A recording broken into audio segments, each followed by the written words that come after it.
an honor and a blessing. Better watch how you stepping, cause brotherhood is a weapon. Brotherhood is a weapon. Better watch how you stepping, cause brotherhood is a weapon. If I die for my niggas, it'll be an honor and a blessing. Better watch how you stepping, cause brotherhood. I lay my life down right now for all my sisters and brothers, because I love them. I see them dapping and hug them. It's amazing to see how well we adapt from the struggle. Born again from a life of sin, trapped in the gutter. My mind frame was to kill my own kind. Feeling inferior, waking up ready to die. Run with them killers, so it's just a matter of time. For why take your life or let you take mine? That's when I realized the slaves killing slaves while the white man live to get old. We in them graves, the shit got me feeling plain. I opened the Bible, went through them records, found out we was royalty, a nation to be respected. But in this world we rejected, we hated for our complexion. Still fighting to get accepted. We hear the truth and reject it, but love is getting corrected. And all my niggas correct me. The commandments, the foundation we erected. Brotherhood is a weapon. Brotherhood is a weapon. Better watch how you stepping, cause brotherhood is a weapon. If I die for my niggas, it'll be an honor and a blessing. Better watch how you stepping, cause brotherhood is a weapon. Brotherhood is a weapon. Better watch how you stepping, cause brotherhood is a weapon. If I die for my niggas, it'll be an honor and a blessing. Better watch how you stepping, cause brotherhood is a weapon. Hey, hey. Hey, hey.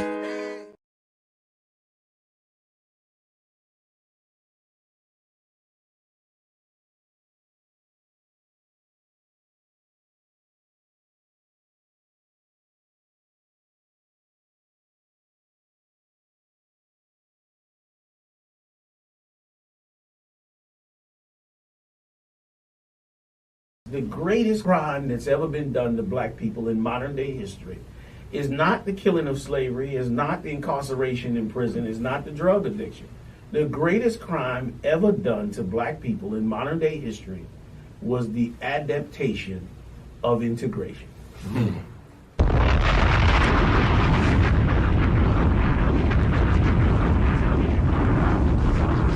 Integration, while praised today as the greatest thing that happened to us, actually became the greatest nightmare for us. I must confess that that dream that I had that day has at many points turned into a nightmare. And we got wiped out.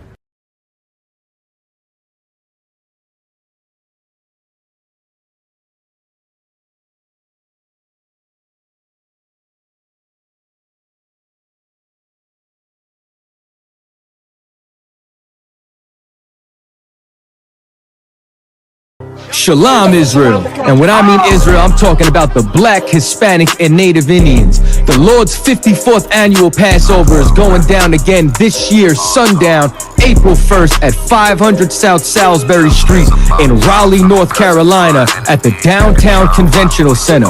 It's got enough room for all of us. The Lord's 54th annual Passover.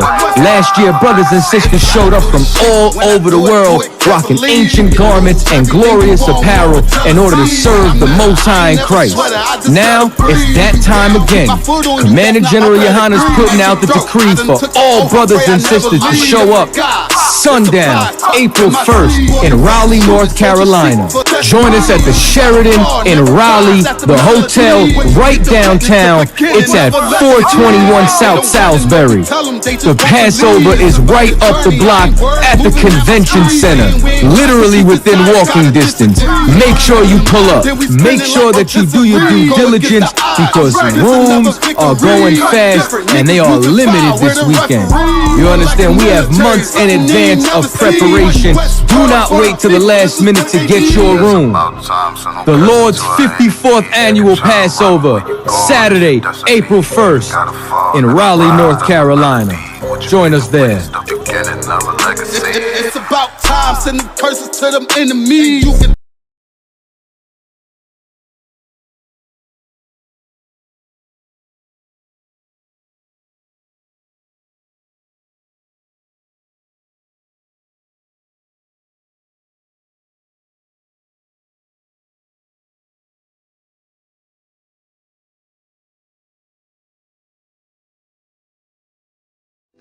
Hey, Shalom Israel, this is a public service announcement to all the sisters out there. Y'all already know what time it is. Them Passover corsages is blooming absolutely right this year. If you a married sister, rock that red corsage. And for all the single sisters out there, the white corsage was made just for you. Stop playing. You cannot be Passover ready without rocking one of these. Just $10 to complete that fit for the Lord's 54th annual Passover. Pre-order yours now. Click the link below for more info. For just $10, I got a feeling that this is just the right batch of flowers to have you looking on point and official. Sisters, make it your business to get you one, and we hope to see you there. Shalom Israel. So I spit juju, I taste the whole thing. Taking my style, I'm far from a lane, girl, just let me put it down, baby. She on the road, can't get around in my coupe, me and you, we just cruising through the town lately. Ask me some questions, girl, do you mind? What would it take to make you mine, please? Tell me be you, and we can try. So I spit choo-choo, I taste the whole thing. Taking my style, I'm far from a lane, girl, just let me put it.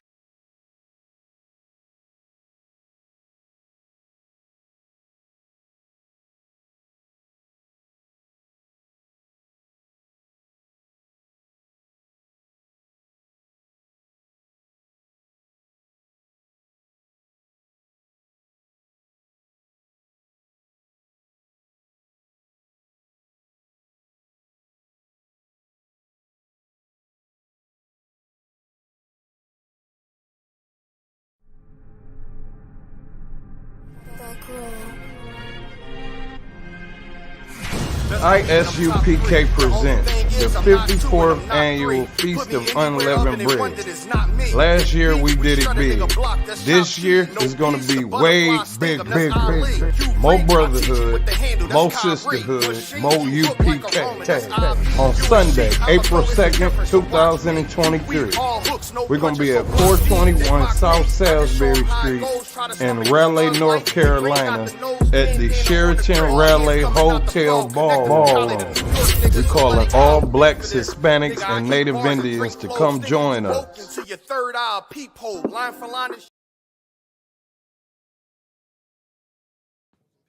Oh yeah, it's going down. Join us for this year's All Black Party, hosted by Commanding General Yohanna and the I.S.U.P.K. This year, it's going down in Durham, North Carolina at the Durham Armory. Last year, brothers and sisters came out from all over the world. It was a packed house to celebrate the 2022 Hebrew Academy graduate. These brothers faced life and death, and as a result, they were honored on this night for their sacrifice and their victory at the gauntlet. But wait, this year, it's going down. There will be a Hebrew concert featuring Captain Akkad, 144 the Rebel, King Ty, Captain Ty Ward, One Westworld, Lost Tribes, Captain Katazah, I.S.U.P.K, also known as Dope E, and Officer Natazah, UPK Natazah, and much more. It's going to be an open bar. Make sure that you get your tickets. It's going down this year, 2023, the 54th annual Passover and the annual All Black Party, hosted by Commanding General Yohanna and the I.S.U.P.K. Still blessed and still we rise.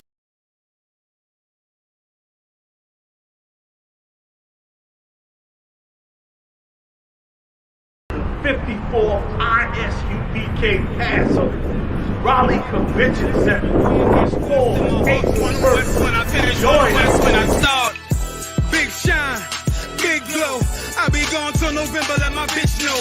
I'm back by the winter, bubbling like Crisco. I need my pockets all swollen like a lymph node. Talking out the side of your neck, get you a slit throat. I stay broke, don't care if I got $1 million. Looking down on me, I put your brains on the ceiling. Fuck kicking down the door, we bout to demo the building. These fake cats all in these groups, I wonder who ya. Shoot ya off your pulpit, hallelujah. 4-pound gun youngin' down like it's a cougar. On my feet, combat boots, or is it Puma? Words spreading around about me, none of it rumor.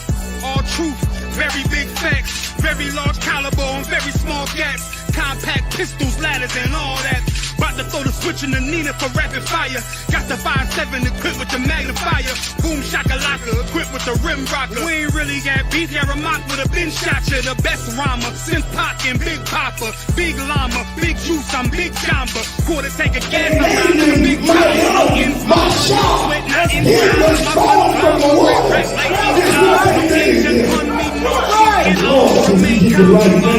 Because he stood up with the Most High, and he's standing up with the Most High. He parted the Red Sea, and the entire nation of Israel walked out of slavery. One West bedded, one West pumping through my blood, don't forget it. One West in my brain, one West in my heart, one West when I'm finished, one West when I start.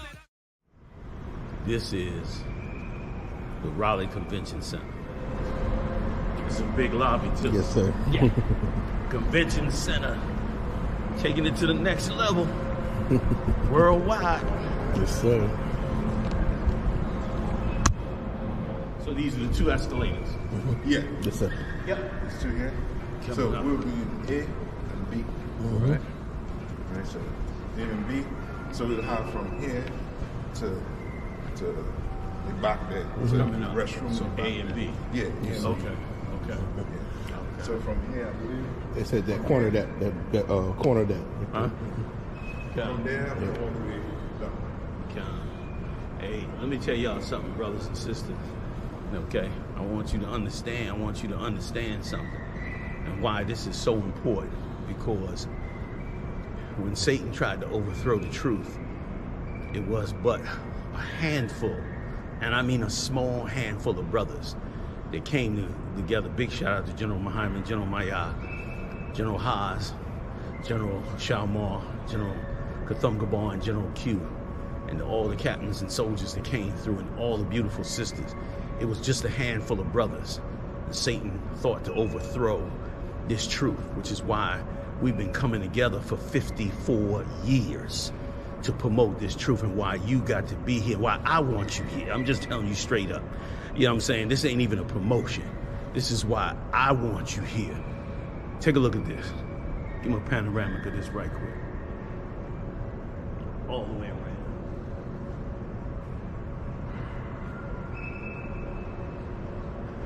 And once again, this is a mark of what this truth has done for us and what the Lord have done for us. This wasn't done by man. This was the Most High doing this, because he handed us this truth and we held on to it. And it's a beautiful thing, and I can't wait to see y'all April 1st. It's going to be amazing. Oh, man. This is just what we need. And I see why they said that we needed that level of sound.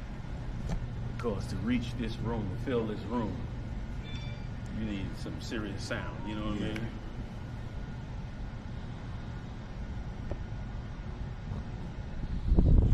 Yeah, right here. Let me see if there. Anybody in here? Good. Appreciate it. Yep. So this would be the male dressing room. Male dressing room. Okay. All right. Oh, it's nice size too. Okay. Yeah. All right, fam. This is a perfect male dressing room. You got bathrooms over here, showers. Turn around. You can take a look at that.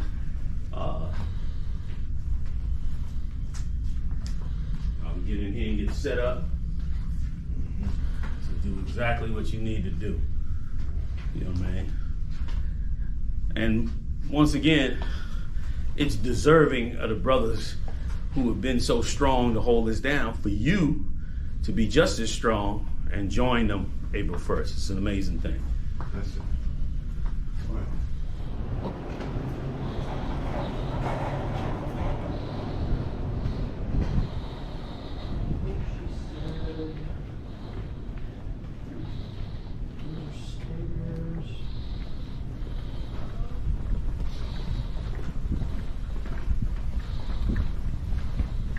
Oh yeah, hey there. Look at this wonderful, wonderful kitchen. So big shout out to Shapana Podge. Your work is in good hands. Can we do a circle right quick? See how wonderful the work is in center plate. Handle their business. Thanks for allowing us to put you on tape.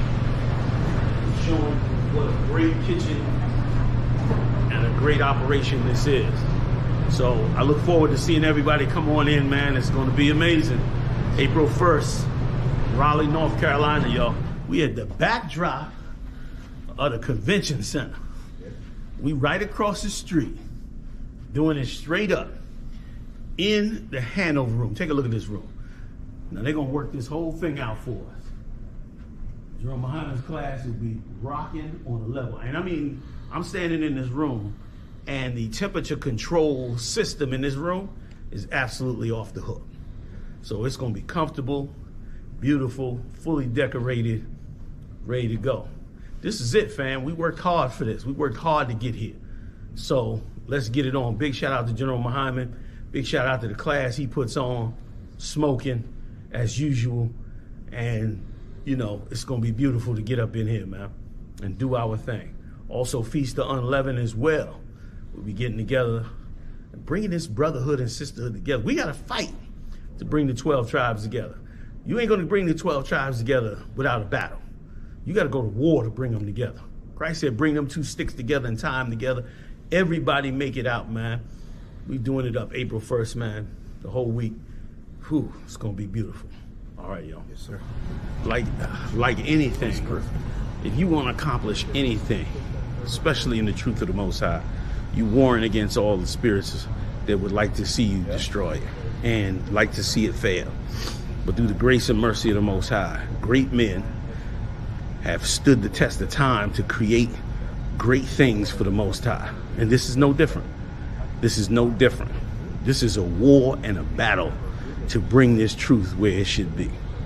And boy, the men and women in this truth are continuing to do an amazing job. So, see y'all out there. War up, April 1st. Get it on. One West red, one West vetted, one West pumping through my blood, don't forget it. One West in my brain, one West in my heart, one West when I'm finished, one West.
Fancy ways of saying, don't listen to Prince for that.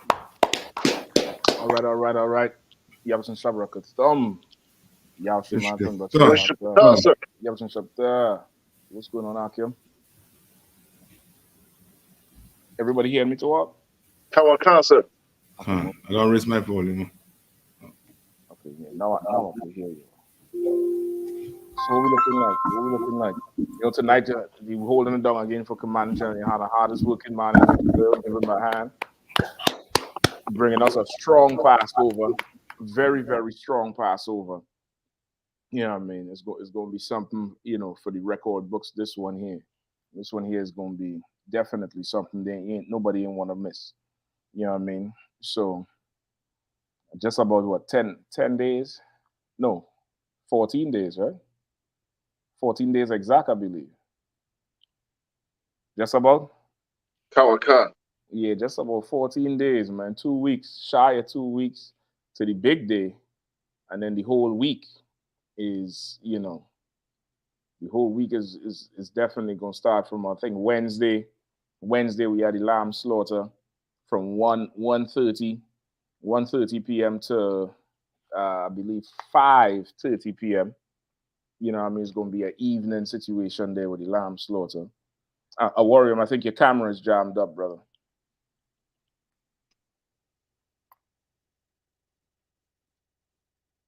I know, yeah, that's the wob right there. That's the wob. You know what I mean? Yeah, I believe, okay, the lamb slaughter is Wednesday. Wednesday, I think the 29th is going to be the lamb slaughter. Then we have Thursday is the Black Wall Street. Let me see if I can get you all some flyers so you all can see exactly how it go. Right, this is the I.S.U.P.K Passover page. I.S.U.P.K Passover page. You all could go check it out. This is the lamb slaughter on Wednesday, the 29th of March, 1:30 p.m. to 5:30 p.m. A1 Custom Meats LLC. You'll check it out. Strickland Road, 1921 Strickland Road, Clayton, North Carolina. Come on down there, check it out. You know what I mean? Gonna get to have your choice of lamb, goat, cattle, chickens. You know, they have a full menu for whatever you want, whatever whatever your taste buds feel like. You know what I mean? We could definitely, slaughter right there, and they're gonna dress that whole thing up for you real good. Get that skin off, you know what I mean, gut it, get the whole thing right down and cut it up into pieces. So of course, I think Captain Akkad have a whole thing with the camps, different camps able to buy, an animal. So of course, if you're interested, definitely get with your camp leader about getting it done. Coming together and getting it done. So we have that lamb slaughter. Be able to take some back to your hotel room. Maybe, we have a ton of schools, ton of brothers and sisters in the Carolinas. Maybe throw something up on the grill, you know what I mean, for the evening, for when you want to eat at night, in the morning, or take it back to your city, whichever one. You know what I mean? And of course, Thursday morning, this Thursday night here, Thursday morning, we had the Black Wall Street tour, you know what I mean? Black Wall Street tour, Thursday, 30th March, from 10 a.m. This tour gonna be going through. And this is real heavy. We all talk about Tulsa, Oklahoma all the time. And this was another, Black Wall Street that was, destroyed by the oppressor. And still to this day, in a sense, still being, oppressed. And so we're going to do this tour on Thursday. This will be a very interesting tour. Today, the brothers did a Black Wall Street lecture. We're going to play a few minutes of it in a second for y'all, so y'all get a kind of taste of it. And so you can understand what, there's other stories of our history that ain't as mainstream, you know what I mean? Because Esau, he's so diabolical. He, of course, destroys us for his own gain, and then profits off of the story of the destruction as well. You know what I mean? He's able to make the movies and be the producer and the writers and this and that. He able to sell these books and stuff like that. And a penny, he gets money from it while we get pennies, when it should be the other way around. Like every bit of profit should go to Black, Hispanic, and Native Indian people. The Germans didn't make Schindler's List. That's right. You know what I mean? The Germans did not make Schindler's List, and I doubt any bit of money went to any German. Right. I mean, so this is important for our people. Definitely bring your families down, your kids especially, because with this critical race theory, they ain't gonna get no mention of this in school. They're trying to make it illegal. That's right. You know what I mean? So make sure you'll come on down there and see what, really walk the footsteps of your forefathers in the struggle. You know what I mean? And get a new sense of yourself. You know what I mean? That's right. And later that day, we have, what is this? The Stagville plantation. Now, you want to tell them about the Stagville? Well, you know what I mean, it's something, you know what I mean, you know what I mean, blacks, Hispanics, Native Indians, you know what I mean, you come on out to check, you know what I mean, check this Starkville out, you know what I mean, to see this, you know what I mean, to see this massive plantation. I believe it was what, 50 square miles. They say it was as big as Manhattan, you know what I mean, or Long Island, one of those places. It was extremely large, where if the trees were level and they just had crops, you will be able to see from your cabin, you will see that slave master house miles away. And you wonder how in the hell black people ain't try to run off. And that's because it was run like a city. So you got stopped in there, you understand, walking, you will ask to show your papers. They will ask you certain questions. You understand? So there's history that, you know what I mean, you won't learn in schools, that, you know what I mean, you should bring a family, you know what I mean, bring your family members, you know what I mean, as Captain Meshach said, kids, bring them and let them hear, you know what I mean, real history that's not going to be taught in school. You know what I mean? That's wild. Like, when you think about that shit, like, even if, you know, you wake up one day with some courage in you and you decide to run, halfway through the run, like, you gotta stop. You gotta take a break, because you're gonna be running for the whole day and you still on the plantation. Yep. You know what I mean? And Slaggy, he had hired, I mean, I forget what they call it. They had another name besides slave catchers, I believe, for them. That they would just be walking and patrolling the streets. And if they see you just walking, wandering, wherever, they could ask you, what's your name? Who's your master? Where you're from? And you'll have to answer these questions, or else you're going to be in some problems. See? You know and that's the same spirit that Esau today. Yeah. So they want to stop you and, you know, ask you this and ask you that and ask you a whole ton of questions. And, you know, they think they not so much that they think they're the police, but that they know you the slave. Yes. You know what I mean? Like, that's really where the hell it's going. So almost like a man and boy relationship. Yeah. You're the boy. So you had to answer all the man questions. Yep. The same relationship the police have with, you know what I mean, brothers out there. I'm the man, you the boy. Answer my questions, or else you're going in cuffs. Yeah. You're in charge for resisting. Yeah. Yeah, man. This for sure. This Thursday, that Thursday is definitely not a day to miss. The whole week, don't miss it. But this Thursday is definitely something special. That's you right. know what I mean? And of course, later that day, that tour is from, I think, 1 to 3 p.m. Yeah, maybe 3:30. Yeah, 1 to 3 p.m., 3:30. Y'all come on down, check it out. Of course, you know, check your camp leaders for the links to the buses. Commander Gen.YAHANNA done get some buses on there. You know, for $20, you could have that bus for the whole day. The buses are available on Thursday and on Saturday to the Passover. So you don't have to worry about driving. You don't have to worry about parking. You don't have to worry about nothing. You know what I mean? Just be there for pickup and be there for, you know, when the departure time comes. You know what I mean? It's definitely, everything is set for you. You know what I mean? And Thursday night, what we have, the all black party live in Durham Armory. You know what I mean? It's going to be epic. I think Commander Gen.YAHANNA and Captain Nansak done arrange for this the radio station down there, Hot 93.9, which is a huge station in North Carolina and in the Raleigh area. That they're gonna be, one of their DJs, he's gonna be down there, DJ Party Boy, and we're gonna be broadcasting live. So y'all know how y'all be driving through the city Saturday night and you're hearing the DJ live from Club XYZ and you're hearing the people going on. Well, Thursday, what is Thursday, March, what the 30th? Yeah, you're gonna be hearing me on the radio. You're gonna be hearing me say, "Come here, SHALAM," on the radio. You're gonna know what the hell is that? You know what I mean? We're gonna be down there, and the brothers gonna be throwing on a live rap concert, hip hop concert. You know what I mean? Different brothers from the West Coast here, Kwamwal, Korak, and Natazab. Then of course, you're repping the South. Yeah, Itazab, Awanya, I think that's Lapa Yard, and that's Zion on the bottom. Yeah, constant. Zion down there. Listen, man, Zion be singing some kind of soulful songs. Like, have me in a real state of introspect that. He be having me here pondering some shit. Zion be coming, you know, he be bringing the soul up into the thing. You know what I mean? And then you had the East Coast, of course, Captain Tawo, Captain Nakar, Captain Kataza, and that sharp top right there. And this is not everybody. This is just, you know, for the sake of the flyers. The brother tried to pause as much flyers with different brothers, but it's gonna be, you know, down there everybody who make music gonna be presenting, you know, into our concert that night.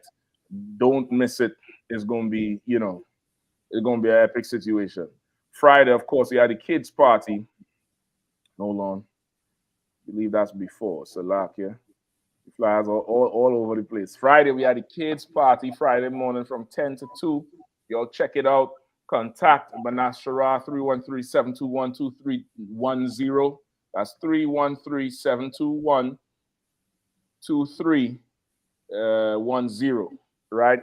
I'm going to be Adventure Landing 3311 Capitol Boulevard, Raleigh. All kind of games. This one here, I don't know what the hell this is, but it got numbers on it and it lights up. So I guess the kids gonna like that. I don't know what the hell that one is. A whole game section. You had the mini golf. You had the go-karts or the bumper cars. You know what I mean? An exclusive park at UPK only. Gonna be up in there. You come there, have fun with your kids, hang out. This thing gonna be locked all the way down. Just contact the sister. I believe tomorrow, last day to register any kids and to pay for it. Is all, you know, one cost, all inclusive situation for that Friday. You know what I mean?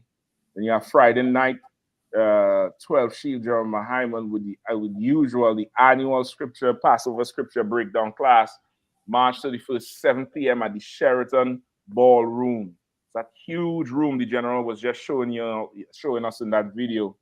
Up top, right across from the convention center. So right across from the convention center, you'll be able to see it from the ballroom. We're going to be up in there for class, 7 p.m. Friday night, usual weekly scripture breakdown class. But as usual, Passover week, General always does a scripture breakdown class. You'll come in there, be seated, man. Get in there 6:30, 6:45, be seated, and lock in. Lock it all in. General going to be rocking it out from 7 p.m. That's that Friday night. Food and drinks going to be there. And after the class, Commander GEN.YAHANNA has a live band, the Reggie Bowie band, live band, jazz band. You know what I mean? For everybody just to lay back and chill after the class. Because, of course, the next day is the Lord's Passover. 54th annual Passover, I.S.U.P.K, hosted by Commander GEN.YAHANNA. Live at the Raleigh Convention Center, 5 p.m. Don't be late. $200 for everybody 17 years and over. If you ain't send it in yet, send it in now. Go to ISUPK.com. Pay that Passover fund, man. Get that thing in. It's going to be lamb. It's going to be bread. It's going to be wine. It's going to be a whole night, whole presentation. The general going to address the entire nation that whole night, man. You don't want to miss this one. Get down there, man. This is our holiday. This is our big day. Get down there. Mm-hmm. You know, and get down there. Also, be seated before 5 p.m. Again, everybody fair warning. Tell a family, tell a friend, tell a friend, tell a friend. Be seated before 5 p.m. Because once Captain Ash give the signal for them horns to blow, you on the wrong side of them doors. You're gonna have to stay outside and try to listen. But after them horns blow, I don't, I know what to tell you. Be in there early, man. Be in there early. Get it together. Be in there early. You know what I mean? It's going to be an insane night, 5 p.m. to 12 midnight. You're going to be rocking it out all afternoon, all evening. You'll get down there. Get with your camp leaders. If you need help, you still have a few days. Hit up your camp leader. Let them know what your situation is. Let's get down there. And Sunday, April 2nd, in the Sheraton Ballroom. That's the same ballroom that Jeremiah Hyman is going to be teaching his class in. That same ballroom is going to be the Feast of Unleavened Bread. 12 Chief Jeremiah Hyman going to be hosting that again. Been doing it for damn near 20 years. Hosting that unleavened bread and teaching them classes. You don't want to miss none of this Passover, man. None of this Passover. the UPK been undefeated forever. And That's right. every class we bringing out something that you never heard before, never understood it like that.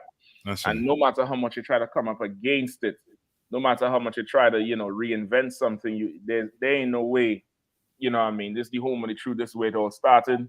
This is where the Lord, set up that little sanctuary.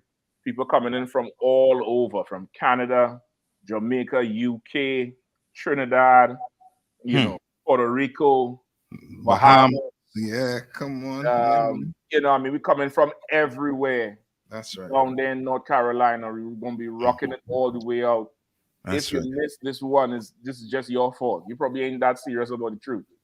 I That's don't want right. to hear nothing about the bills, the money, you ain't got no excuse, to be honest with you, because you ain't giving Beyonce no excuse.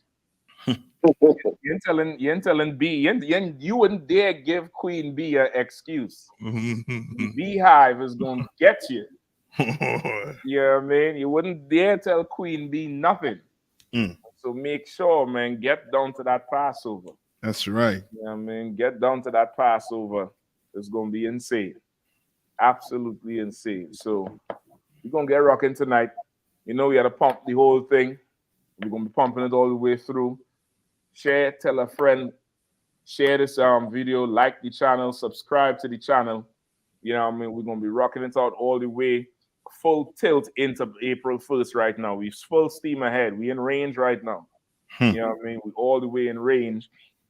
As usual, every Saturday night, you know we are Captain Nafak, aka Captain Passover himself, holding it down there in North Carolina, bringing it, preparing a place for everybody. That's You right. know what I mean? We are Captain Napatazar. It's good to see you. You know what I mean? That's Captain Morpheus right there. You see shades and he just laying back in the cut. Which pill you want? You red, blue? Come on. I think you're muted, Cap. I can't hear you. Yeah. Oh, can you hear me now? Yeah, I can hear you now. I can hear you. Oh, Sluggy. I said, give them both to me, Cap. I feel it. You know what I mean? And tonight, our officer, warrior, helping us out here reading the precepts and scriptures. You know what I mean?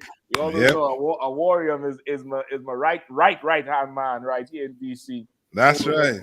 You know what I mean? Give him anything. If I can't throw it, I give it to him and tell him to run. That's right.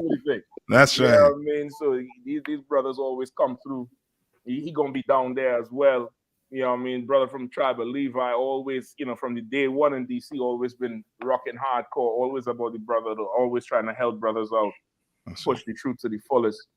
We are all the 12 tribes up in here, man. You Pan-Africanists, show me the Nigerian and your Egyptology Kemet bullshit group. Show me the Ethiopian up in there talking about Hotep, brother, Hotep. You know what I mean? The 12 tribes is in here. Right. You know what I mean? I don't know what the hell you do it. You think? That's right. So where we going tonight, Aki? And what's your feel like? Oh, so Laki, before I don't know if you want to get a few minutes of that the lecture. Now, listen, you could bring up introduce the lecture. Let me cue it up real quick. Okay. The brothers and them did a lecture today on Black Wall Street and Starkville, right? And they went into depth into bringing out the whole take on on Black Wall Street and really like breaking it all the way down to let you know what really is it will call Black Wall Street a Black Wall Street.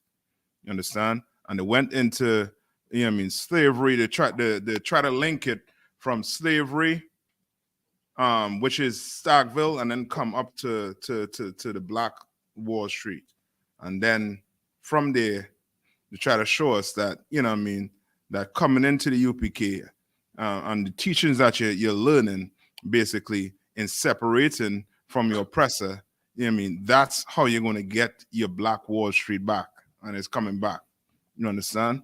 It's going to come back, right? And this time it's going to be, it's going to be something that cannot be, taken from us, like they took it from us in the past, right? But they did a hell. I'm gonna get them brothers. They did a hell of a job on that. It was long. It was long, but it was good. It was real good. They take the time and tell our story. That's why. Yeah. You know what I mean? They take the full time and tell our story, which is, you know what I mean? So just think that try to take, 100 years and try to sum it up in 4 hours. You know what I mean? Yeah. Yep. I get a few minutes right there so everybody get a taste of it. And okay, from everything in this video, you're gonna be seeing it that Thursday. Some facts, some real facts. First off, there's really no such thing as a Black Wall Street. There's no street called Black Wall Street. It doesn't exist. All right.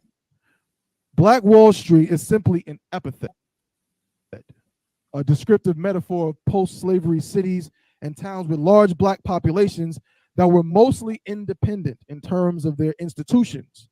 And they did that by comparing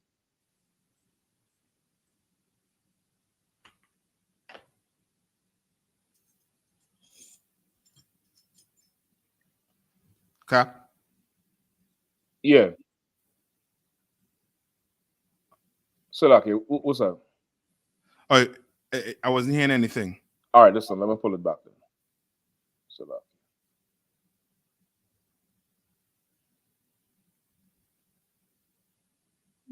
you read and everything that we talk about, we're going to find out that these words spoken, again, thousands of years before we even landed on this continent, was the very thing that was missing from our struggle that would have made Black Wall Street never disappear in the first place. Next slide, please. Now we're going to get into some facts, some real facts. First off, there's really no such thing as a Black Wall Street. There's no street called Black Wall Street. It doesn't exist. All right. Black Wall Street is simply an epithet, a descriptive metaphor of post-slavery cities and towns with large Black populations that were mostly independent in terms of their institutions. And they did that by comparing these zones to the 8-block-long street in the financial district of Lower Manhattan in New York City. The term Wall Street has become a metonym for the financial markets of the United States as a whole. This is important to note for several reasons. I'm going to get the more cynical reason out of the way first. The obvious irony here is that Wall Street began its life as a financial district, as a slave market. Next slide, please. This is from the website Mapping the African American Past, which was produced by the Columbia Center for New Media Teaching and Learning in partnership with Columbia University's Teachers College and Creative Curriculum Initiatives. It says, often the slaves themselves were sent out to find work. In a time when fear of a slave uprising was ever present, the sight of so many enslaved men walking the streets looking to be hired caused alarm. Fearful white citizens began to complain. They demanded a market where slaves could be hired, bought, and sold.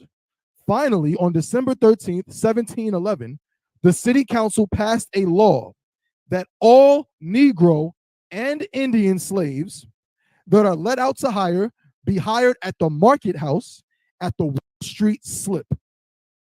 This market, known as the meal market because grains were sold there, was located at the foot of Wall Street on the East River. It was the city's first slave market. So to say Black Wall Street is already a misnomer because technically Wall Street was Black when it started. But let's be honest, we understand that it wasn't Black owned. That's a very common term today. You hear people talk about Black owned, we got to have things Black owned, so on. But the term Black Wall Street didn't simply denote the amalgamation of a thriving Black community and the existence of a Black middle class. As Wall Street represents the financial and commercial flow for an area, for an area to be deemed a Black Wall Street, or to get that moniker, it had to, on some level, demonstrate itself as a financial stronghold of Black dollars. Next slide, please. Everyone's heard about this. This is the Greenwood District. The Greenwood District of Tulsa, Oklahoma. Let's talk a little bit about Tulsa. Of course, my brother's going to expound on it. But as has been cited many times, this is the perfect example. That's why this is the most famous of Black Wall Street, because this is what they say about Tulsa, Oklahoma, which is the most famous of Black Wall Streets.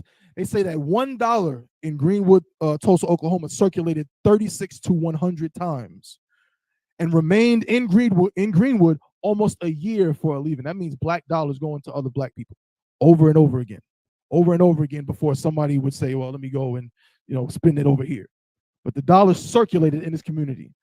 You look at this image and you might think to yourself, well, maybe this was a, St. Louis or some city like that in the Midwest or up north of California some 100 years ago. No, this is black ran Tulsa, Oklahoma.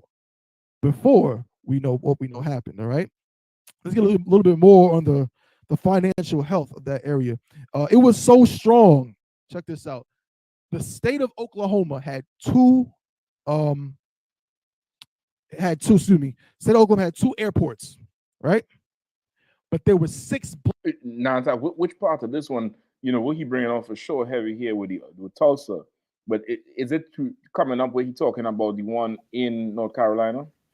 Yeah, he basically trying to lead up to it, because the brother, he spoke specifically on the one in North Carolina here. Okay. Let me just try. I'm gonna just try and skip ahead just for time's sake, just to see if we could get a little bit more on it with the one from North Carolina. Black-owned banks in Harlem, and if there were, they certainly again were not being patronized to the level of the near white banks. You had Bronzeville in Chicago. It was called the Black Metropolis. You had 9th Street in Little Rock, Arkansas, Auburn Avenue in Atlanta, Georgia, and Farish Street in Jackson, Mississippi. Again, it was a lot easier to cultivate black business in these southern areas where what was happening. This is after Reconstruction. Segregation was so strong in these areas. Again, it was just a necessity for black people to literally gather together. All right? Salakia. So what happened at Black Wall Street? Next slide. This is what happened at Black Wall Street. All right. Tulsa, Oklahoma was put to an end on June 1st, 1921. Like I said, Black Wall Street in Durham lasted a little bit longer. After an armed white mob descended on the Greenwood district, the black residents, and businesses in the neighborhood were attacked, leaving 35 city blocks, quote unquote, in charred ruins, according to the Tulsa Historical Society. As many as 300 people, mostly black, were killed and hundreds more were injured, while thousands of Tulsa's black residents lost their homes and businesses. Durham's Black Wall Street suffered a different fate. In lieu of bombs and heavy ammunition, it was the ambitions of a political machine hell-bent on making room for the suburban aspirations of white GIs coming home from the war. The whole point was to reward them with exclusivity. That's why you see so many subdivisions here and so many gated communities. These things were built after World War II. World War II, after these Caucasian GIs came home, they were promised land, they were promised low interest loans, and the only thing that they demanded was that you don't put them too close to black people. That was the whole point, to make sure that they had the gated community lifestyle and that they were insulated from us. In fact, if I could, Salakia, you good? I'm going to read just a little piece here. This is from a book called The Embrace of Buildings. This is more of a book on urbanism, right? But there's a part here that's interesting. This is page 4. Oh, and this book is by Lee Hardy. It says, in its appraisal system for determining housing value, the FHA, that is the Federal Housing Authority, downgraded the traditional urban neighborhoods that were old, dense, and contained non-residential elements such as offices and retail establishments, meaning they were mixed use, right? Which is what, to some degree, Hayti was, because many brothers and sisters walked to work in the Hayti community. That's mostly how they got to work. that this time in the 20s and 30s, cars were not readily available to everybody, and most people had to either take a streetcar or some other means of transportation, right? So these neighborhoods were very dense. It says it also downgraded neighborhoods harboring, listen to this, inharmonious racial or nationality groups. You imagine what that means. Until 1948, its underwriting manual advocated the use of restrictive covenants written into property deeds, prohibiting the sale of homes in predominantly white neighborhoods to black families. The real estate industry pitched in as well. The 1924 Code of Ethics for the National Association of Real Estate Boards stated that, this is a quote from their actual charter, a realtor should never be instrumental in introducing to a neighborhood a character of property or occupancy, members of any race or nationality, or any individual whose presence will be clearly detrimental to property values in a neighborhood. So, of course, we can imagine who the FHA, the Federal Housing Authority, was talking about when they said that. It was fancy ways of saying, don't put them too close to black people. In fact, there was other parts of their charters where they said that if you are close to black people, you have to have some kind of natural barrier or some kind of artificial barrier between the neighborhoods. There's even a story about one realtor who had built a subdivision, but it was too close to a black neighborhood. So you know what he did? He built a wall, 6 feet high, about 2 feet thick, between the neighborhoods. The next day, the Federal Housing Authority approved his request. That wall still exists today in Detroit, Michigan, at the end of 8 Mile Road. Next slide, please.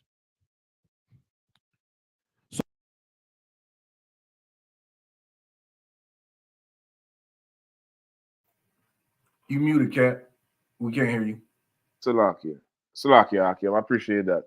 I was just saying it's going to be a ton of history and a ton more history like this, where it going from, it's going all over the spectrum, like from one extreme to the next, from the bombs and the violence to, the policies and the political, the political power that they had. They definitely used it,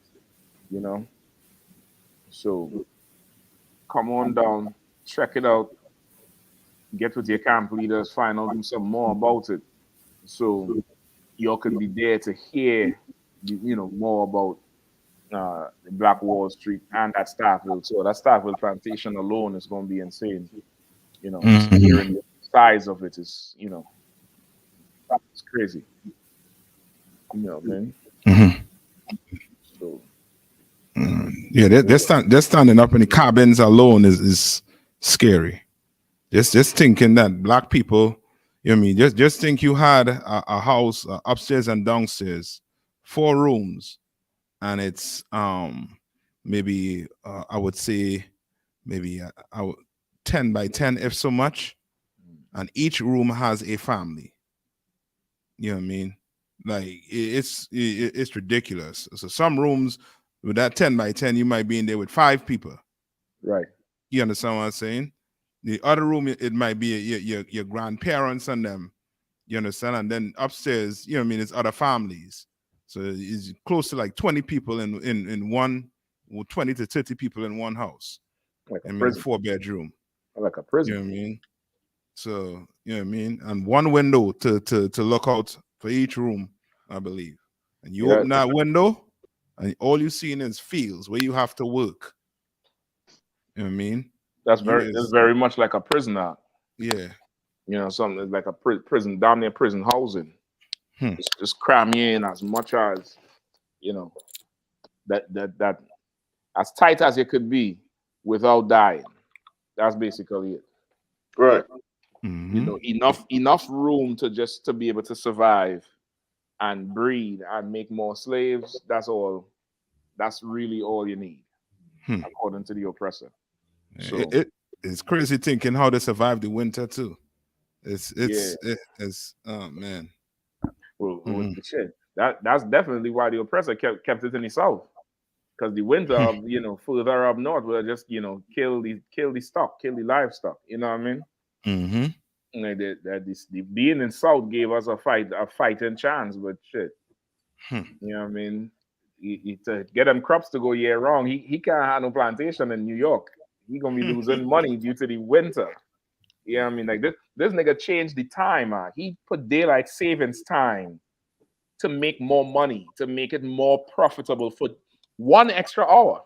Not even like, you know, you ain't gaining 4, you know, you're getting a lunch break, basically. Yeah. Like that's the type of person you're dealing with the oppressor. And so, yeah, man, it's crazy. That's why that Passover is so important. That's why we pray and we watch for that third world's war, so that he could lose his world, because his world, you know, was built on destroying ours. You know what I mean? So where we going? We could touch on them stories in any order y'all want. I like the second half of it, definitely. Yeah, let's get. I think let's see. Second half of it with Xi-JinPing. Yeah, we can get him. Yeah, it starts with Xi-JinPing. And then they're gonna make a nursery rhyme named Song Gangster. Yeah, I mean, Xi-JinPing. Where we at? That's number 12. What's I believe that's number 12 of Warrior. Concert. China's Xi to meet Putin next week in first visit to Russia since invasion of Ukraine. Chinese leader Xi-Jinping will fly to Moscow next week to meet with President Vladimir Putin in his first visit to Russia since Putin launched his devastating invasion of Ukraine more than a year ago. The visit will be seen as a powerful show of Beijing's support for Moscow and Western capitals, where leaders have grown increasingly worried of the two nations' deepening partnership as war rages in Europe. It will also be Xi's first foreign trip since securing an unprecedented third term as president at the annual meeting of China's rubber stamp legislature last week. The face-to-face was revealed on Friday by statements from both Beijing and Kremlin. It's gonna be rough. They're saying, okay, he done fought and did his little ratchet work or his little backdoor work in China to remain in charge. I don't know if you all remember how he, you know, what he had to do. He had to go against, you know, the grain with trying to get that third term.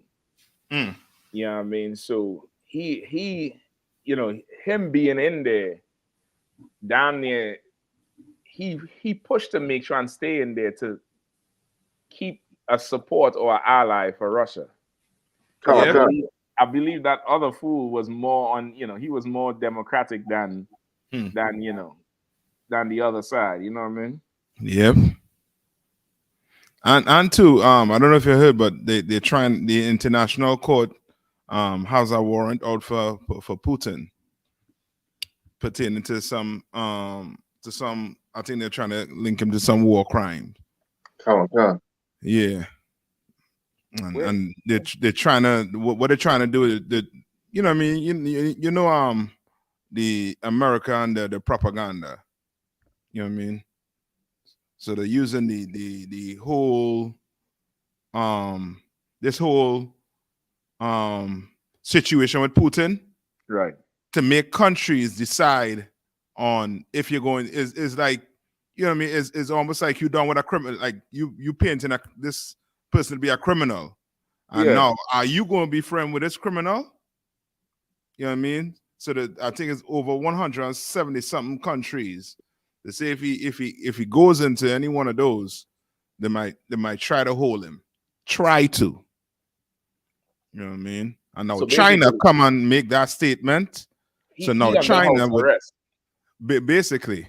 He can't go nowhere. He can't go next door for some sugar. He gotta stay right there in the Kremlin and just hope his allies come visit him. Yeah. And now this, as I say, with this meeting with China, which then, you know, China not even, you know what I mean, they're down with Russia. They're fully in bed with Russia. I believe, if I'm not mistaken, I believe Putin extended his presidency as well. Real quick, I just pulled it up. It says after his second term ended in 2008, he served as prime minister before becoming president again in 2012. However, in January 2020, Putin drafted a constitutional amendment that would allow him to remain president for 2 more terms. So the same thing, you know. Putin playing what's that game? Them kids be fighting over with the cards with reverse and draw 4. Uno. Putin playing Uno, and you know on Uno they have the blank card. You can write the rules. Yeah, right. Yeah. That nigga say go run 10 miles, pick up 10 stones, and come right back. I'll be here. Right. Nigga create his own rules and slap it down on the table and say, yeah. Right.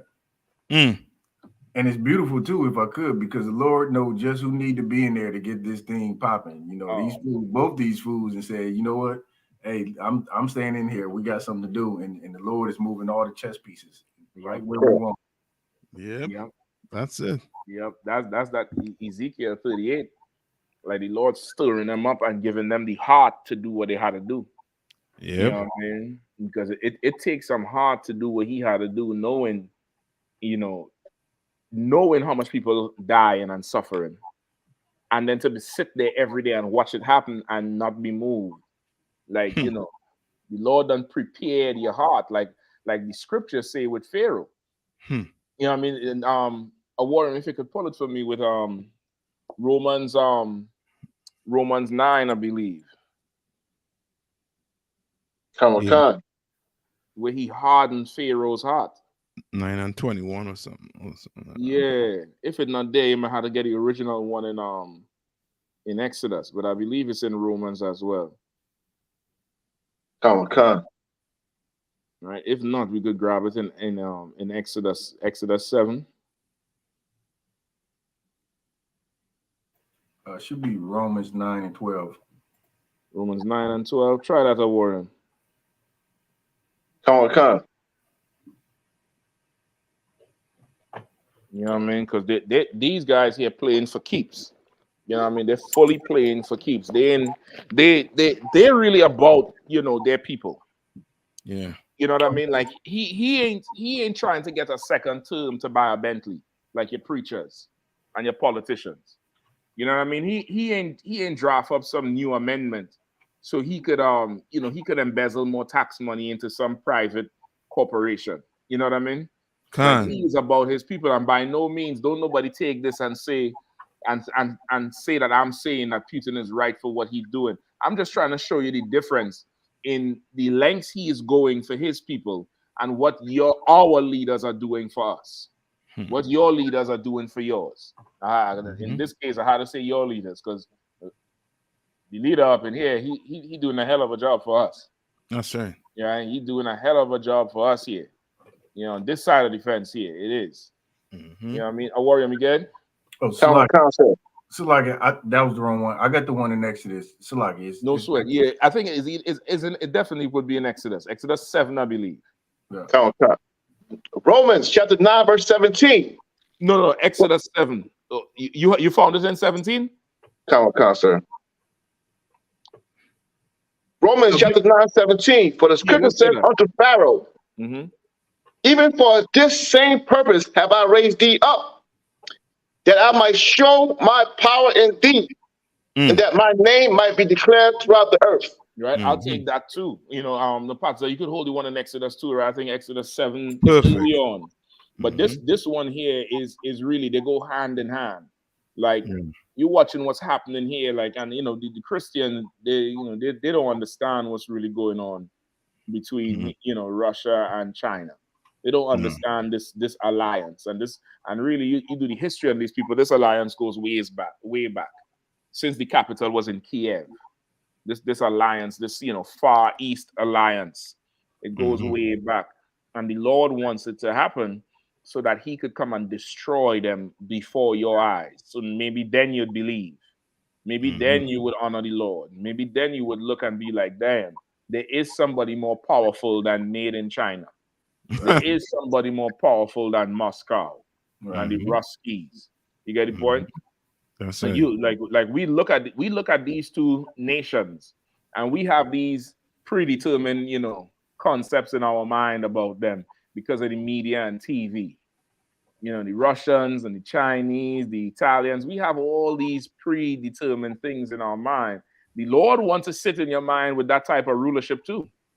The Lord wants to be at the forefront of your mind when you think of the Lord and His people, where them Russians, they're gonna come get you. Them Albanians over there in the UK, them Albanians, them Far East one, they're the ones that running a whole ton of the crime ring and the drug ring, and they're all so tight and put together.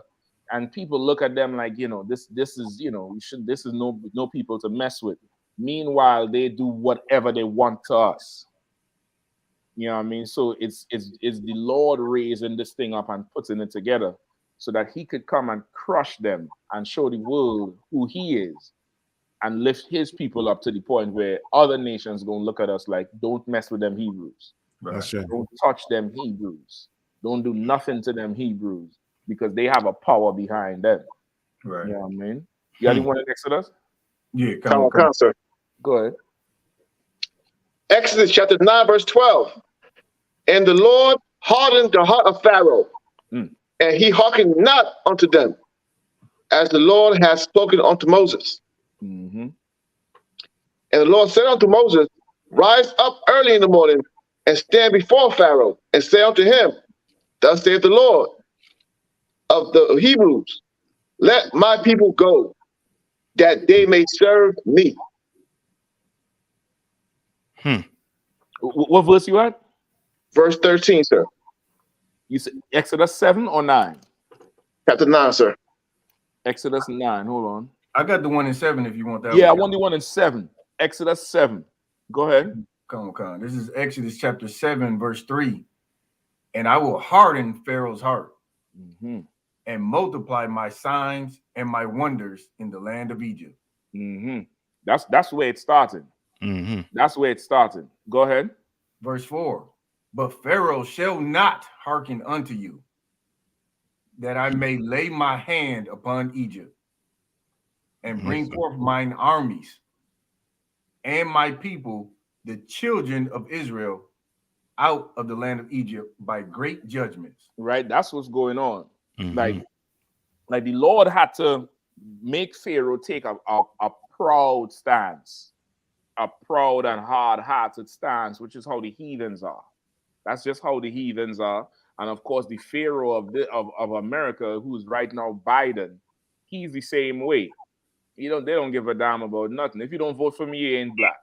The other one, Kamala Harris, same way, riding the black wave. As soon as they get into office, forget about black people. Don't care about black people and start honoring the others. Protect the Asians, stop Asian hate, which is primarily was a protection, an insulation for the Chinese people after the coronavirus, because the Chinese people were being discriminated in America. Poor China, poor Xi-JinPing people. You getting discriminated, for about a year due to something that started in your country. How what's his name? Trump said the China man virus. It's made in China. Back of the COVID. When you pull the COVID tag on the back of the COVID virus, it says made in China. So I don't know what they're talking about. But the Lord done make their heart so hard, brother. And he's doing it with these two here. He done harden Putin up. Putin don't give a damn. Ukraine could just, all bury themselves tonight. He wouldn't shed a tear. He would not shed a tear.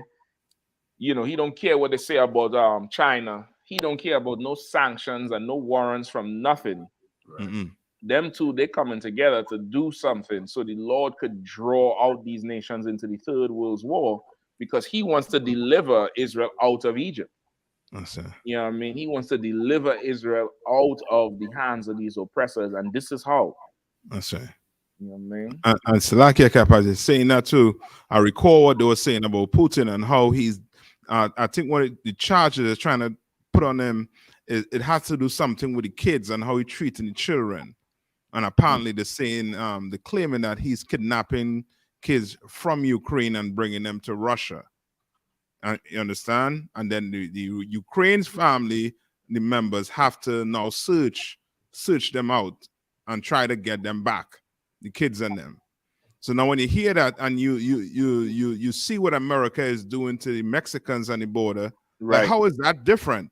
Right.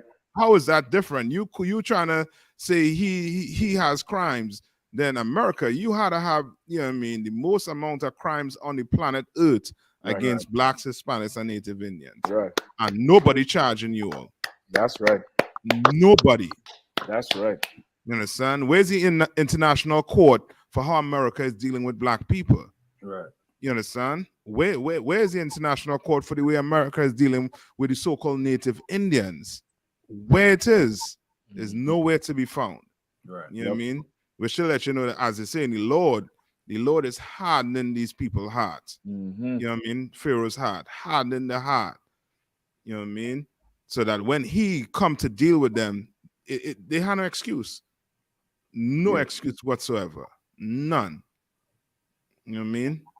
And if black people sit down in the house thinking that these two is buddy, Putin and how you say his name?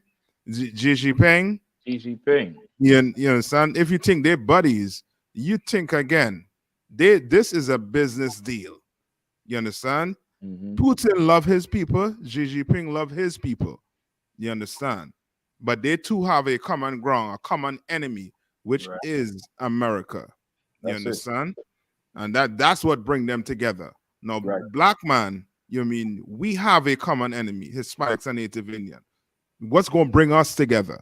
You understand? What is it going to take to bring us together? Our people is on the border in cages. What's it going to take to bring us together again? The cops killing black people left, right, and center, unarmed black men. You understand? And getting off. What's it going to take to bring us together? We have to come together, as the Bible said, gather yourselves together. Zephaniah 2:1. So like a you. Yep, listen, that's so right, and you so right to bring up the fact that this is not about them, you know. This is not about them liking each other. Yeah. You know what I mean? This is about, it's business. You know what I mean? This is absolute business. This is the enemy of my enemies, my friend. This is alliances. This is all alliances. And like I say, you go back and you do the history on these Russians and, you know, how they came down from them Nordic places. And they had to make alliances with Constantinople, had to make alliances with, you know, the Byzantine Empire, had to make alliances with them the Mongolians from the Far East.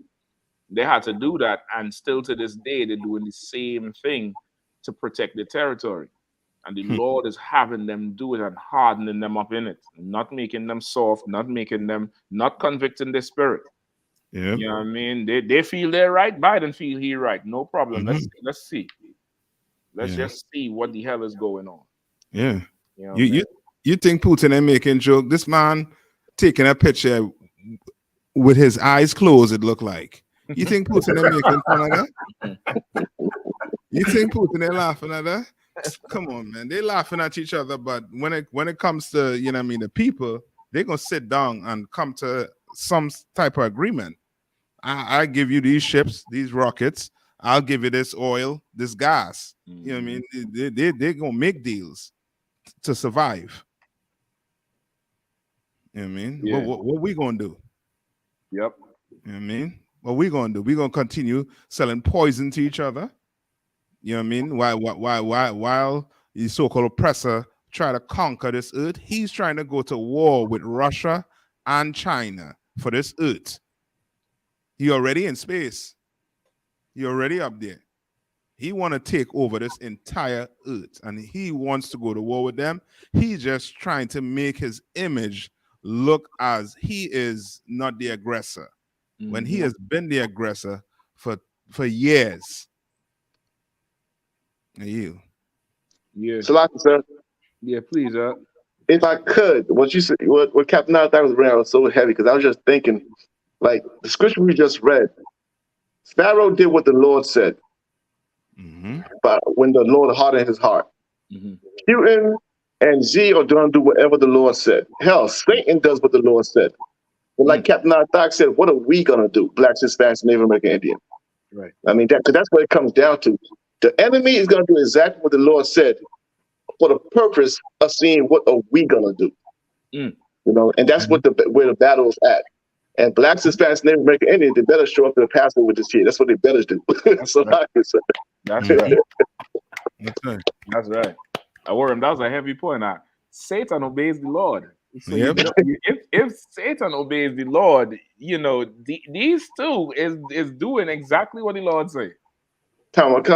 If that's the case, then they're doing exactly. The Lord wants Ukraine to feel the pressure. Right. You know what I mean? He wants it. That's right. That is absolutely right, man. Now, black man, what are you gonna do? Right. What are you gonna do? You're gonna go and do the little sissy dance on TikTok with the switching the hips.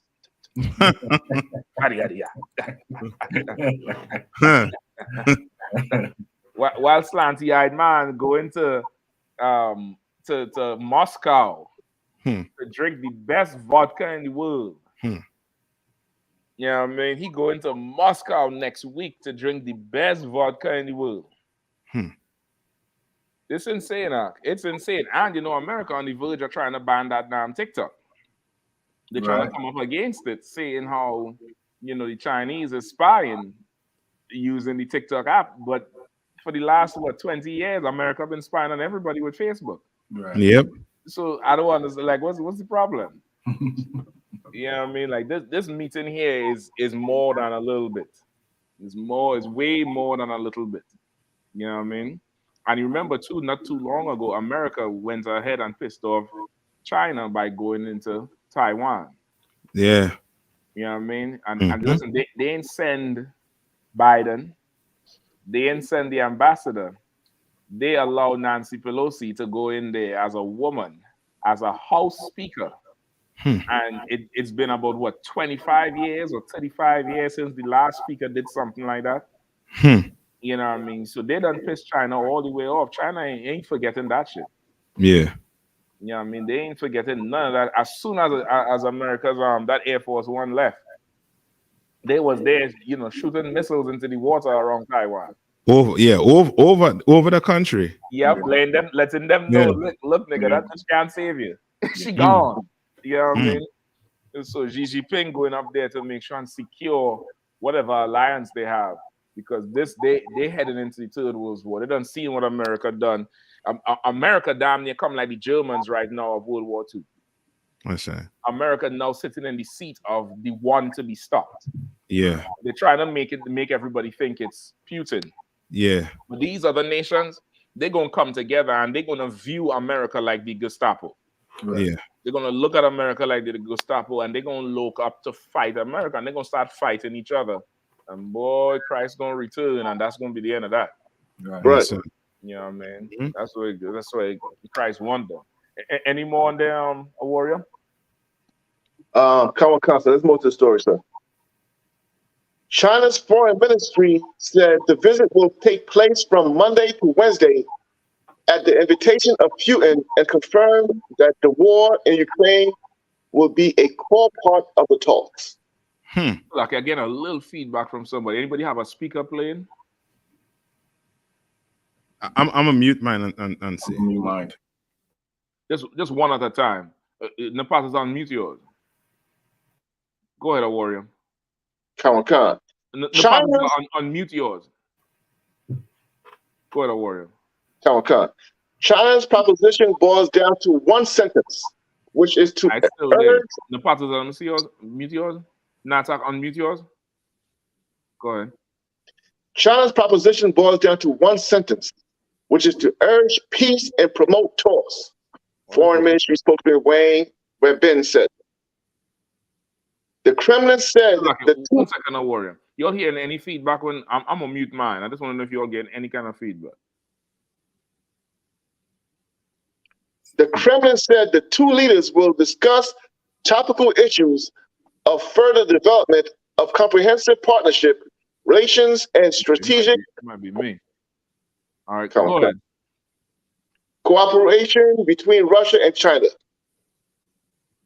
An exchange of views is also planned in the context of deepening Russian-Chinese cooperation in the international arena, the Kremlin added.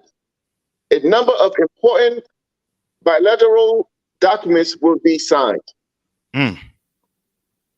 That's not good for America. That ain't what America wants. Nope. They say bilateral documents. You know what I mean? Politics that affects both Russia and China at the same time, that they could both benefit from mutually exclusive agreements. That's right. Oh boy. Yeah, you don't know what side the Chinese choose already. Oh, if you don't know what side the Chinese choose, you know now. Watch out Peter's face. Peter looking Yeah. like he looking like he's doing this with the back girl. Yep. Like, because they thought by now that a cripple Russia economy. They thought by now the Kremlin would have turned on each other. Them Yuri and them would have turned on each other. Yeah. That's what they play. But they know the Lord in the mix. Right. And you planning for whatever you planning for, and the Lord, He has His plan. Yeah. You know what I mean? So it's going down. Yep. It's going to keep on getting worse and worse. Right. You understand? You think you're going to come out of this hole in? Nah, the mortgage rate going up and up and up. They've been talking for that about what? For the past 2 years, 5 years, you go take out the arms and think, you know what I mean, that, you know what I mean, everything going back to be the same. Nah. It ain't. It's going to get worse. Yeah. Slaka, sir. And that part, Slaka, sir. That part there where it says they're deepening Russian-Chinese cooperation in the international arena. That's basically telling you, and that part where it says bilateral, that's basically telling you in this arena or this battlefield, that's another word for arena. What happens to you happens to me. Basically, they're saying they're one. Yep. Listen, a warrior, you said the right way. I'm gonna get the UPK to them. They're now brothers. They got brotherhood. Yeah. They now got brotherhood on paper. You know what I mean? On paper. They draft up legislation to say, you know, we gonna ride together, we gonna die together. You know what I mean? They come together on this thing here now because again, that's what the Lord wants. Yeah. You know what I mean? The Lord wants that thing, and no matter what America does or Great Britain does, they're not going to weaken China's offense, or they're not going to weaken China's, you know, international relations, because, you know, of course, America, they're trying to sway Taiwan, meanwhile Britain trying to sway Hong Kong. Yeah, I'm not going to say, you know what I mean? They are on two fronts right now. Yeah, Britain trying to sway Hong Kong. Britain just let damn near, I think they say 750,000, something like that, over the last 10 years was allowed to move from Hong Kong to the UK with passports and houses. They come in over there to meet their own houses. They don't tear down a certain section just north of Liverpool, tear it down and build brand new houses. And these oppressors is complaining that Hong Kong was so oppressive to them because they couldn't let them protest in the streets. After the George Floyd riots, then people in Hong Kong started protesting, and Hong Kong's government blocked anything with Black Lives Matter in Hong Kong. They were saying that these Chinese people was taking pattern after the protests, and they didn't want no rioting in the streets. They didn't want no destruction of property.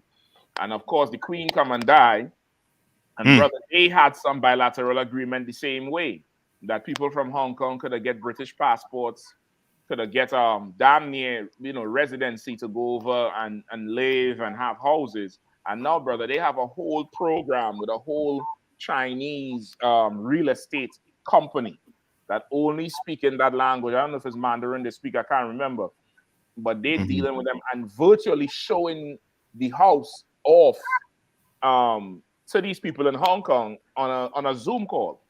And you would think, okay, these people is struggling people, cab drivers. These people is accountants and lawyers and saying they're tired of living, and they getting to come over there in a ready-made house, brother. And the UK's government is allowing them to come over. They say the average family is coming over with anywhere between 450,000 and 600,000 cash. Good night. Across. So of course, it's politics because UK just left the European Union. Remember Brexit. Right. So because of that, they done took a hit. The sterling done dropped. It used to be 3-1 to America. Now it's down near 1-1. A lot of the imports can't come in because of the taxes, because you're not part of the European Union no more. So they need to have this influx of cash. And what better is 2 billion of them over there. Right. They ain't gonna miss 450,000 people, 500,000 people. Come over here and bring on an average £500,000 cash. We'll give you these houses. They're giving them stores, brother. They're giving them houses. The children getting placed in schools. Meanwhile, they're reporting the Windrush. So you think when Xi-JinPing say I taking a plane to go to the Kremlin, you think we mad? Nah, Xi-JinPing, go on over there, nigga. Go on there and sit down in that Kremlin and make them deals, man. Right. Yeah. Make them deals, because they're making deals on our head and we suffering. Yeah. You know what I mean? Like you can clearly see the oppressor. The oppressor knows how to appease the people. You understand? People who he sees suffering and he has some empathy for, he knows how to, how to win them over. You understand? But when it comes to us, oppression is a must. You know what I mean? It's a must when it comes to us. Yeah. The Ukrainians, they're at war. So America pities them, give them what? Guns, ammunition, money, everything that they need. They could come across here without a visa, anything, and get shelter. Right. You understand? When their forefathers didn't work like our forefathers work in them fields for them, their forefathers didn't build America with sweat and blood, but they're able to come across here. Why? Because America knows, they know who to appease. Yeah. Not you, blacks and Hispanics. You are just to be oppressed. Right. You different. You know what I mean? And we should wake up and recognize that, that all this propaganda of living the American dream is just a pipe dream. Right. Yeah. Yeah, they in for it. They're in for that surprise right there, boy.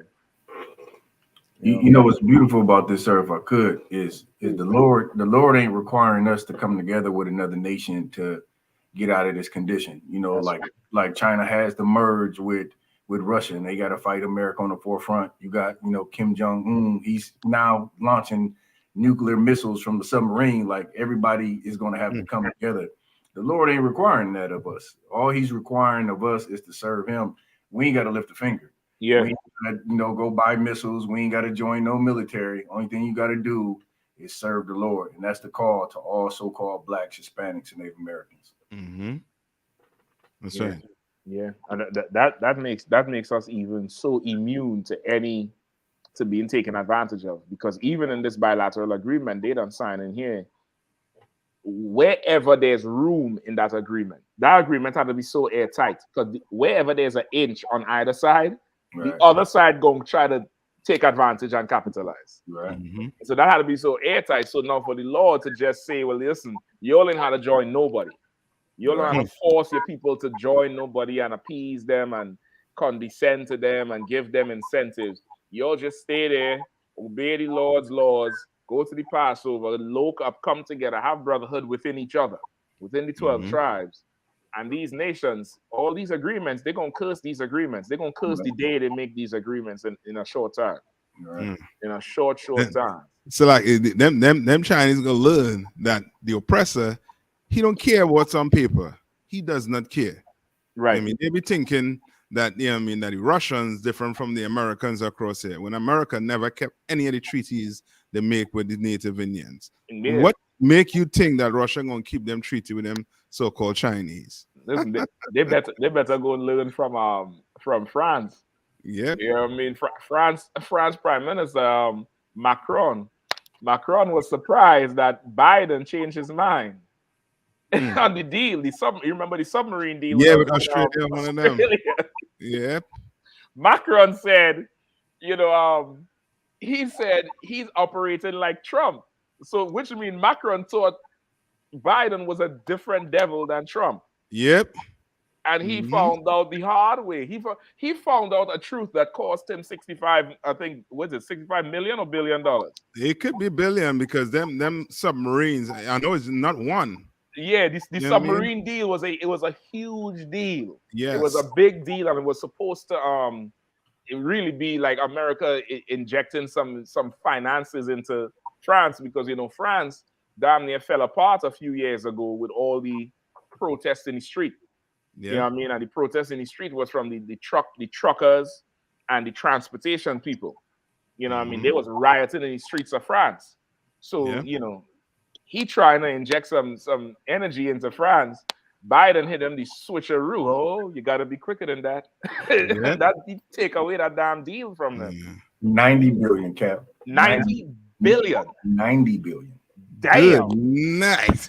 Damn. I would have been mad too, my mad? I ain't picking up. We ain't friends no more. I ain't picking up that for to hell. Problems we have. I can imagine them talking in that French, that old skitty language they got. And he cussing him out. Cussing him out. 90 billion. He probably don't plan to spend that money already, and lo and behold, Biden go do the deal with Australia. Yeah, because I think France and all too was a big play in Libya. In Libya, I think they had a big play too. But America came at the back end and just, take over the whole thing. Take it over from them. You know what I mean? So they've been hurting. Yeah. They've been hurting to the point where I think now Africa is trying to get the French totally out of the country. You know what I mean? Totally out of the country. And that ain't happening though. Yeah. That ain't happening. Them Hamites, they're trying hard right now, but that definitely ain't happening with them. Yeah. You know what I mean? But once again, once you're doing deals with the oppressor, his first priority is the power of the sword. Yeah. He don't care about nothing else but that sword, because that sword secures his future. The Bible says he will live by the sword. Yeah. Which means if he has to get a carrot out the earth, he paying with steel. You understand? Whatever he had to get is bombs and bullets first. He's not that type. Yep. So you go do a deal with him. He renege on the deal. What can you do? Nothing. He pulled that 45 out and put it on the table right there and faced it to you. So, now don't tell me that you're upset now. And are you upset? Are you upset? He crack it. You sure you're not upset? Put that 45 right on the table and point it at you. He can't do nothing because he is the devil the Bible speaks of. Yeah. Right. He has the largest debt. I think whatever ratio to call it, but he has the largest debt. But at the same time, you can't come and say you want your money. No. You can't come and tell them, yo, you owe this, pay this. You know what I mean? Like as I say, the power they have, you know what I mean? Who gonna step to them? Yeah. You know what I mean? You're taking Russia and China to come together to try and, you know what I mean, scare them away. And that's still not scaring them away. Nah. So you know the type of oppressor you're dealing with. Yeah. You know what I mean? Yep.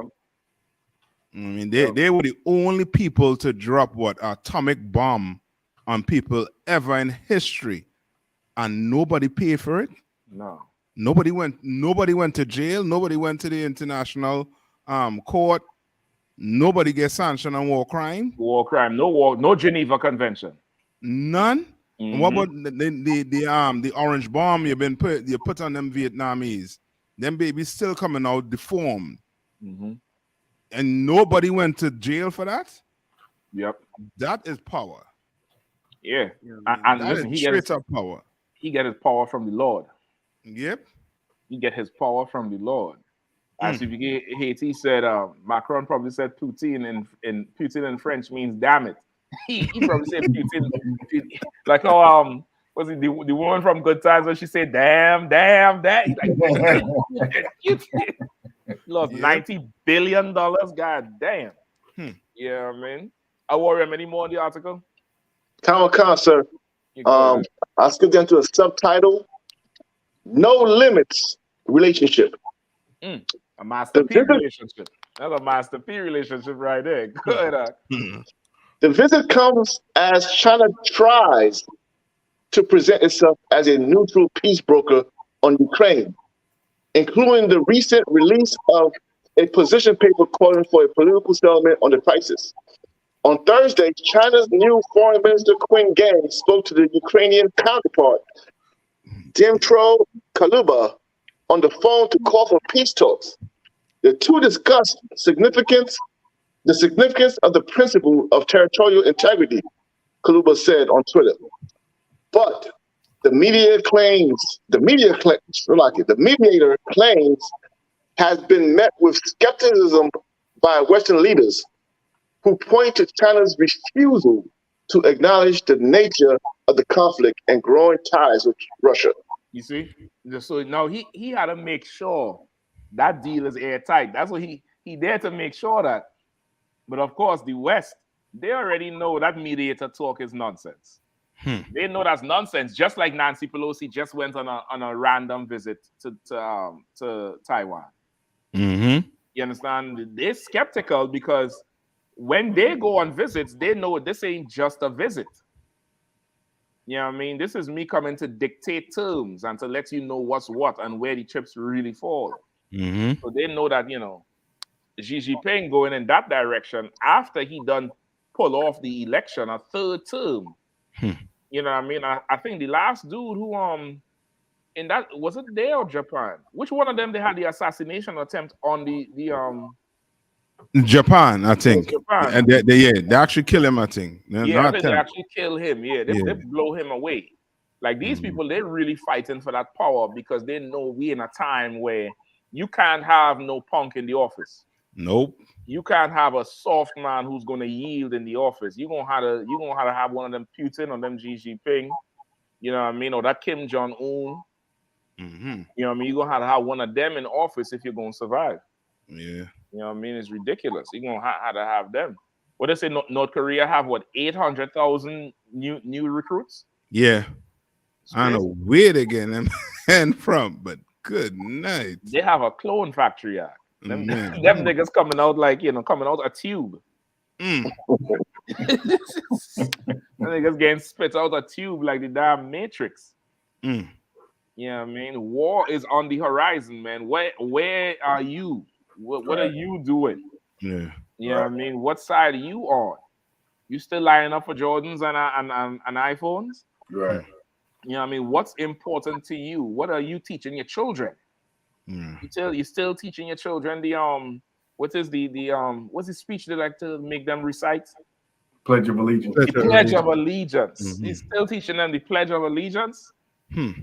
Oh my gosh, brother. Like the whole thing had to change. And in the age of information, we're more stupid than any other time in history.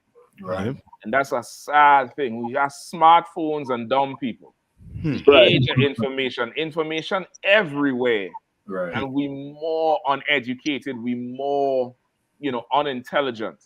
Like that, and it's so weird. It's such a game because, you know, people, you know, you're gonna go and get indoctrinated with something, but you're not necessarily intelligent. You can't think, you can't see, you have no concept of history. Right. You have no concept of, you know, what drives the politics. There's so many people today that still think the political game is genuine. Right. Yeah. A genuine, you know, go vote and this particular senator or representative, he's gonna ascend up until and represent you well in the capital. Right. And that's not what's really happening with you. All right. And as I say now too, there are people out there who think the playing field is even. Like genuinely think the playing field is even. Right. Like today, a black man should have no excuse because he can go to school and be educated. Mm-hmm. You know what I mean? Like they you know what I mean? They genuinely think that. Right. Like here in America, that just show the power the oppressor has across here. Not just with the gun, but as the Bible says, with the airwave. Yeah. You understand? He's the prince. He has that power. You know what I mean? Whereas, as Captain Mashak saying, you have a smartphone. You could pull up anything on that phone, do your research on your phone, but you refuse to even acknowledge the facts that's in front of your face. Mm-hmm. You know what I mean? You rather stay ignorant to the whole fact and just put your head down and just go to church and come back home, and that's it. Right. You know what I mean?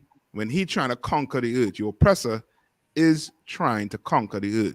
You know what I mean? He's trying to bring back, what is that, the Tower of Babel. Yep. Right. Where he wants everybody to come together, one accord, to fight the Lord and his angels. That's what he's trying to do. And you could, and you might think, well, yeah, let's go join China and Putin. They're going to do the same thing. They want world dominance just like America. Listen, they're cooking up something you can't eat. they're preparing a meal you cannot eat. Yeah, I mean, Putin is like, nah, we need some more of that radioactive let's call it the yellow cheese. We need some more yellow cheese over there, Gigi. And Gigi looking on his side, he said, I see the missiles you're cooking over there. That's Satan too looking right. Yeah, I mean, that's Satan too looking absolutely right. Yeah, I mean, like we in a time now where, boy, I mean, who have ears to hear will hear, and who have eyes to see will see. Yeah, that's it. We really in that time right now. And that's so serious, Cat. Meanwhile, we on the street corner in Clubhouse trying to we racking our head like people still trying to love the oppressor like it's still time. They still have hope. Like the scriptures say, you can discern the weather, but you can't discern the signs of the time. You can't tell that like it's no longer possible to come together with this beast, man. It's not gonna happen. It's not gonna work. Your time is up. Yeah. Mm-hmm. Yep. And you know what too, no part is like, okay, it's so like I don't think we understand how carnal we are as a people. Like we are so carnal as a people. A lot of us have some sort of awareness that what's going on, but then how I'm gonna eat? I done have this house, I had this family, I had this, I had that, and we start, you know, damn near justifying our allegiances through the carnality. Right. Mm-hmm. You know what I mean? And it makes it difficult now to separate from it, to, you know, step off from it. That's really what it boils down to. It boils down to that level of carnality that we have as a people. You know what I mean? And on one side, the carnality comes from the oppression, because the oppression done made it so hard to live. The little that you have is like, that's your world. Right. You know what I mean? Yeah, that's why World War III needs to happen. You know what I mean? That's why the Lord needs to bring judgment and fire down from the sky for these, you know, these children of Israel to raise up. Right. Because without it, yeah, I mean, the scripture say if it were possible, he would deceive the very elect. Right. He would deceive the very elect if it were possible. Yeah. You understand? They had to shorten the time. You know what I mean? If I could, sir. Yeah, please. And for those who are trying to find some kind of allegiance with the oppressor, that scripture we read earlier was so heavy because the Lord hardened Pharaoh's heart, meaning that Pharaoh couldn't show mercy if he wanted to. The Lord is going to harden the oppressor's heart also. Yeah. So even if you think that maybe there are some good oppressors, there won't be any, because the Lord himself hardens their heart. Right. So you are directly going against the Lord's orders, because the Lord is putting them against you and you trying to join him. It's not going to end well, sir. It's a lot. The Lord done put them in gear. He done put the clutch all the way down, and he finding that gear and putting them in gear.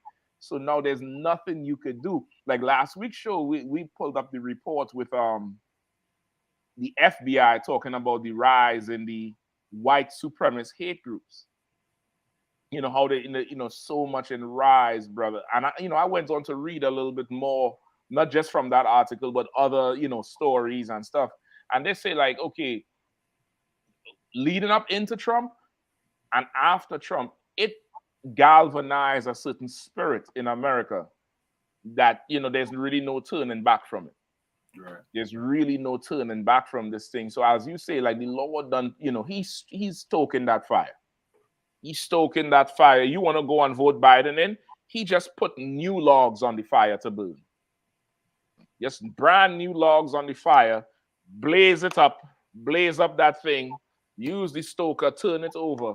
And here we are right now with these two here. I don't know what this did. This is the real Hell's Kitchen now. Forget Gordon Ramsay. This is the real Hell's Kitchen that they're cooking here. What the hell is these two terrorists cooking? Right. World War III. That's what's on the menu. I'll take 2 to go, please. I'll take 2. You know what I mean? Right. I don't know if you want to jump to them. The other ones are worrying. What else you have? I had a little bit more, sir, if I could. Yeah, please, please. Salakia. Xi has spoken to Putin multiple times since the invasion, both virtually and in person, but has not had a single phone call with Ukrainian President Zelensky.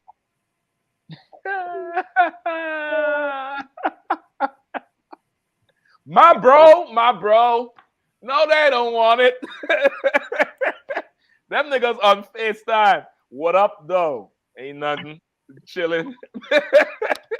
Meanwhile, Zelensky can't get a phone call. Zelensky, you yesterday's news, nigga. Nobody want to deal with you. Right. And Salaki, sir, but he's a peacemaker. Right. He's a peacemaker, but he hasn't even spoken to the other party. But he's supposed to be there making peace between the two of them, which is crazy. And listen, he know the truth about peace. It comes from war. Oh my God. That's the truth about peace. Peace comes from war. You know what I mean? Now, I think you're still muted now, Zach. And that's showing you that Zelensky is a puppet. He really ain't the one fighting that war. Nah. It's America fighting the war. Yeah. You know what I mean? And he just sitting back behind them green screen and just, making videos. Making appearance. Remember, he's an actor. Yeah. Appearances, yeah. Yeah, he was an actor. He was no politician by trade. He was somebody who could come in there and act the role and play the part. And they're using him to the fullest.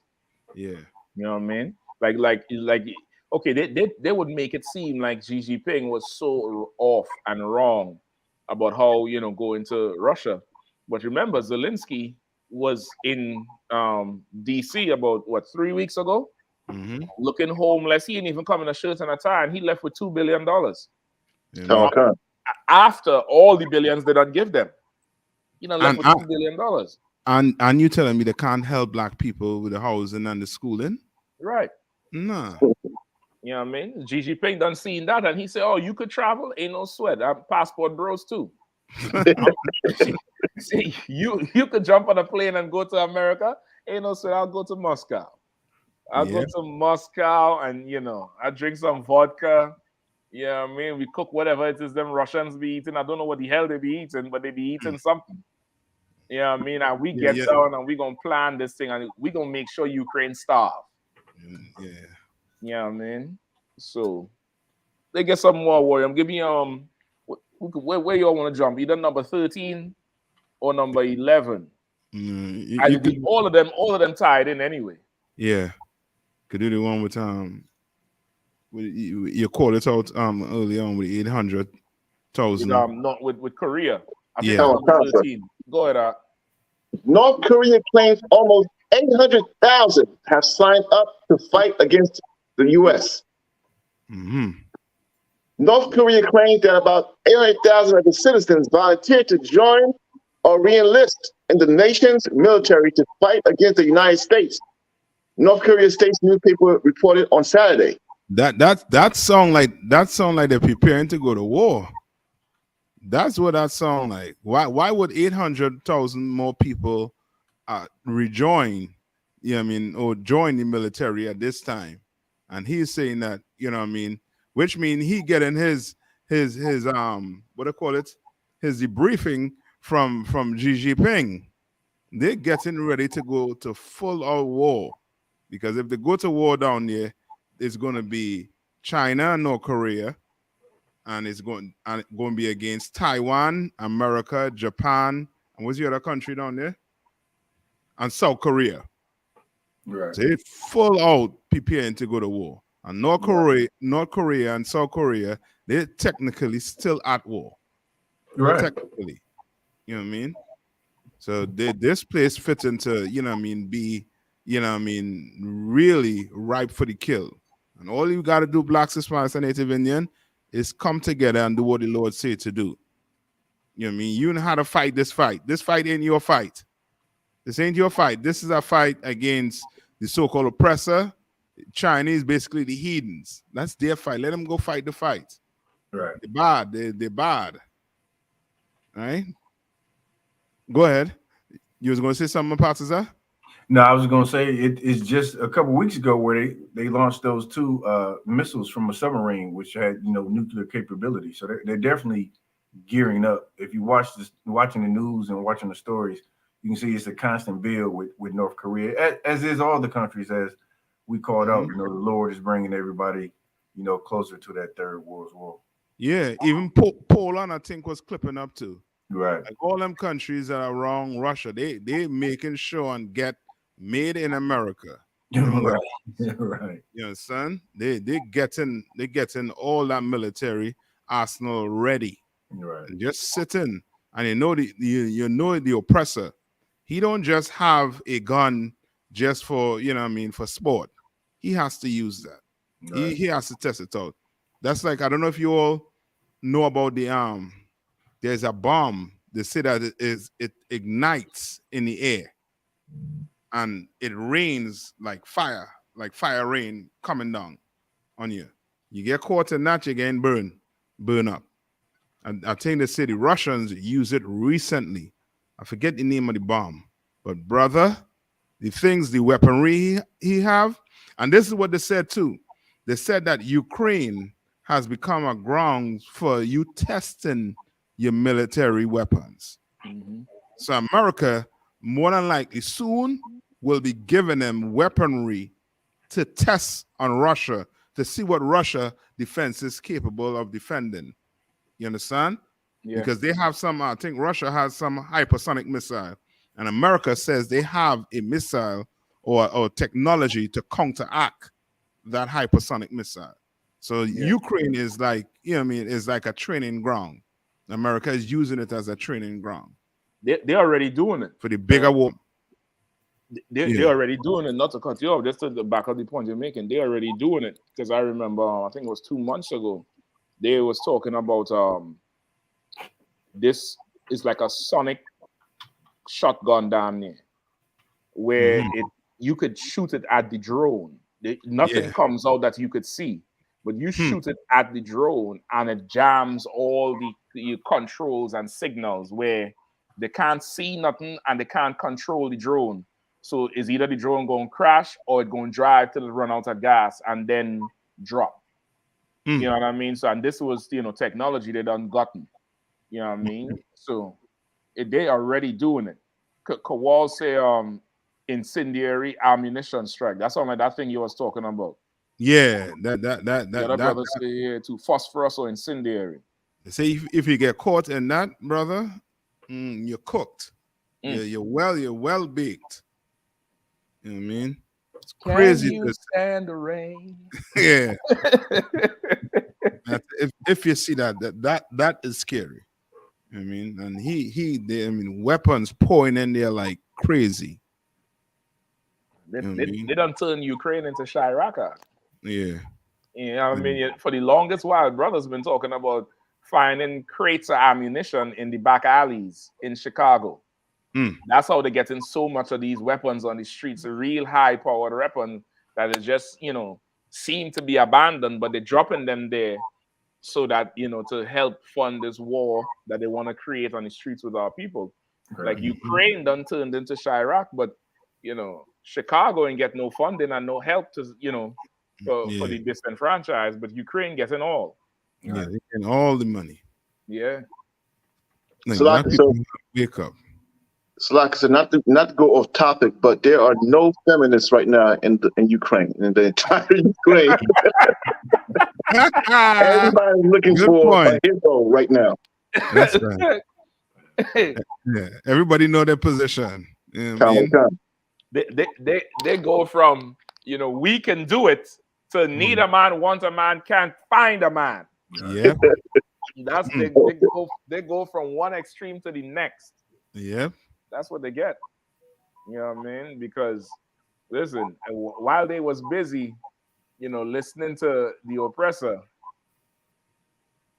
these young men was, you know, trying to, you know, get strong and fit to be up in this oppressor's military. You know what I mean? They want to be up in that oppressor's military, brother. Like, look at them. That should look like some video game, man. Yeah. Who's them? How you mean? In North Korea? What do you mean? Hold on. Look, what you see the writing? They say 800,000. How much volunteers or something? Oh, let me see if I could get the whole Reuters article. This is a Reuters article too, so don't think we pulling this out of some, you know, some blog on some hidden website. Right. Almost 800,000 have signed up. Not current, you know, already in there. That's what I'm saying. Them niggas, you know, they was born in the year 2000. Just imagine that. The average, you know, date of birth probably is around there. Yeah. As I was telling the brothers and them, they preparing to go to war. And I think an American general came out and said they're preparing for war with China in the year 2025. The year of the rat. Slovakia. Slovakia, you know how they like to say. The year of the rabbit. The year of the rat. 2025. Man, they're going to be going at it. Them Chinese know they'll eat that rat though. that rat going in the wok. That rat going in the wok with soy sauce. Soy sauce and rice. They're gonna eat that thing up. Like this, they're coming into the time where in Isaiah, I worry if you could pull that for me in Isaiah, brother. With a chaste row and every man returning to his own. Oh, come.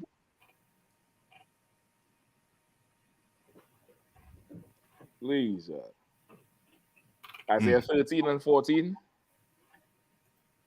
Maybe even start at 12. Hold on.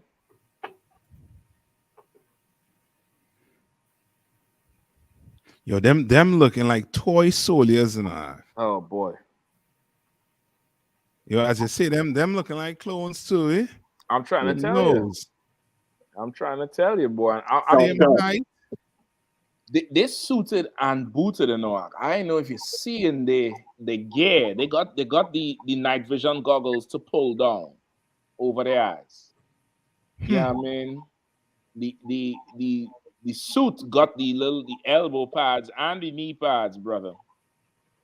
You know what I mean? It looked like it's that, you know, it's for the cold as well. Like the good and toasty up in that joker. Yeah. The weaponry looking, I mean, goddamn. Yeah. And this is what I don't understand. America always portray them as being like people who starving, like now into Somalia. Yeah, like they're inadequate. Yeah, you understand what I'm saying? And then when you see stuff like this, they had these guns. You know, these guns is what, $2? I don't think they're $2. No. Them guns look like, you know what I mean, them equipments that have look, you know what I mean, like is a country that ain't, you know what I mean, as starving as America would have us think they're starving. Right. You know what I mean? Like, That's heavy. straight That's up super propaganda. heavy. That's super heavy because America always pushes that propaganda on their enemies, as well as us, you know, the Lord's chosen people here in the States. And you know, but they definitely do it with other countries. So they'll make it seem like, oh, we got to go in there, you know, they got weapons of mass destruction, or they're, you know, they're oppressing the people, not giving a damn about the oppression that's happening to us here. But they'll paint that picture of them and say like they're, you know, I watched a documentary on North Korea, like that Kim Jong-un, he doesn't allow for a lot of outside sources to come and influence the people. He has a certain standard of what they can watch, internet sites, all that, you know, so they're not allowed to see the propaganda that America pushes or portrays on about them. And so it's interesting, like he shuts it all down. But America on the flip side to show, you know, the rest of the world how evil Putin is and how evil Kim Jong-un and everybody else. Listen, and they would make that seem like, okay, you know, he doesn't allow freedom and this, that, the other. Right. Yeah. But America, you ain't allowing TikTok. Right. Like you mad because he don't want freedom of the internet, but you ain't allowing me to exchange my password and my Netflix password. I can't give a warrior my password now. Like they want to police shit, but you know, they're acting like you know, Kim Jong-un extreme. Right. Yeah. You know what I mean? Everybody who have a father in the house, he checking the internet, he checking your history. He looking, he come in the room, you watching TV, he taking that remote and going on last to see what the hell you just switched from.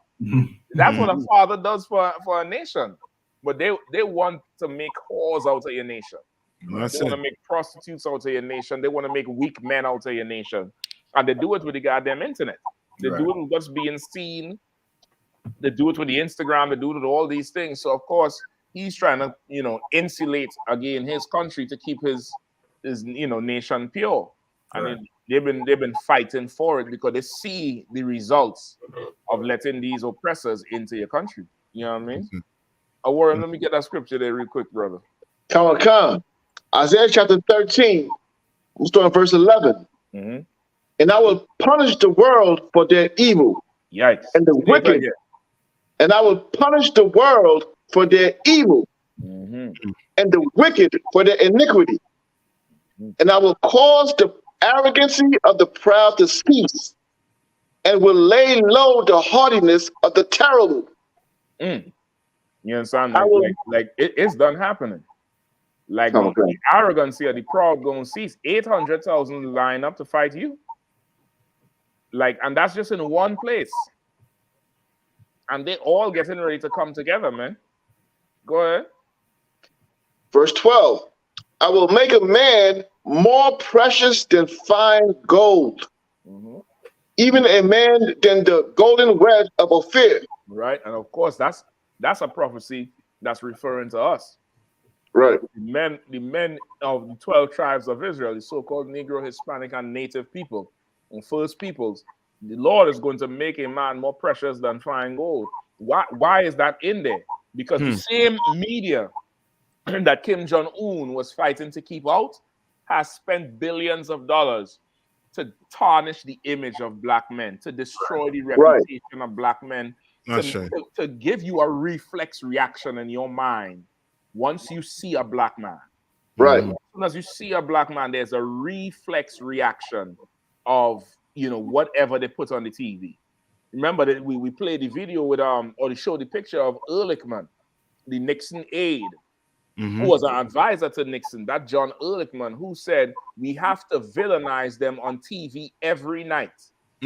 So when you watch the news and you see the suspect, they always, once they're black, they show their whole face, they give you their name, where they grew up, everything they did, everything they was accused of. But let it be some oppressor that go into school and shoots up the school. We had to wait, 7 days to get a picture. Right. And when we get the picture, it's him smiling, playing with Legos. Right. And we hear all his achievements. But they don't spend so much. Listen, the war on black men is the most expensive war America has ever spent money on. More money than their military bill, more money than World War II, more money than the war in the Middle East. They spend more money to destroy the image of Black, Hispanic, and Native men than on any other thing in history ever. That's right. And Slacky, can you correct me if I'm wrong too? That I don't know if you all ever watched this series, the Jeffrey Dahmer series, right? Which one? Which one? The one where the one on Netflix. Yeah, right. So, but you'll still see people dressing up as him in Halloween because they ain't portraying him like a criminal. You understand? They portray him as a man who had a hard upbringing, and because of his hard upbringing, this is what he resorted to. Exactly. But you understand what I'm saying? But if he was depicted as, depicting Black men, nobody want to dress up like that. Yeah. You know what I mean? You Black and you refuse to wear your skin on Halloween. You putting on some other costume. Yep. You know what I mean? Not to look Black. You're right. Ain't nobody dressing like OJ. No. Ain't nobody dressing like OJ Simpson for Halloween. Nope.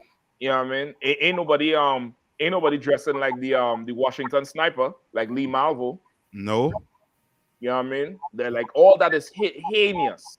But Jeffrey Dahmer, he's like a cult hero. Yeah. To them. You know what I mean? He's like a cult hero. Who's the other one? John Wayne Gacy. Like a cult hero to them. You know what I mean? Because of course there's no propaganda against their people. Yep. You know what I mean? So for sure, the Lord said in that day, He's gonna make a man more precious than fine gold, like a wedge from Ophir. You know what I mean? Like the place where fine gold is made, He's gonna get like a big nugget. That's what a man is gonna be in this day, and that's what's happening. This place is falling, brother, and you brothers and you priests and officers in the Israelite school of UPK, in a very, very short time, you are absolutely going to be your rank. That's right. Your rank is absolutely going to be you. You are 50, you're going to have 50 men with 50 families, with children times 50 that you have to solve their problems. That's right. You are 5,000.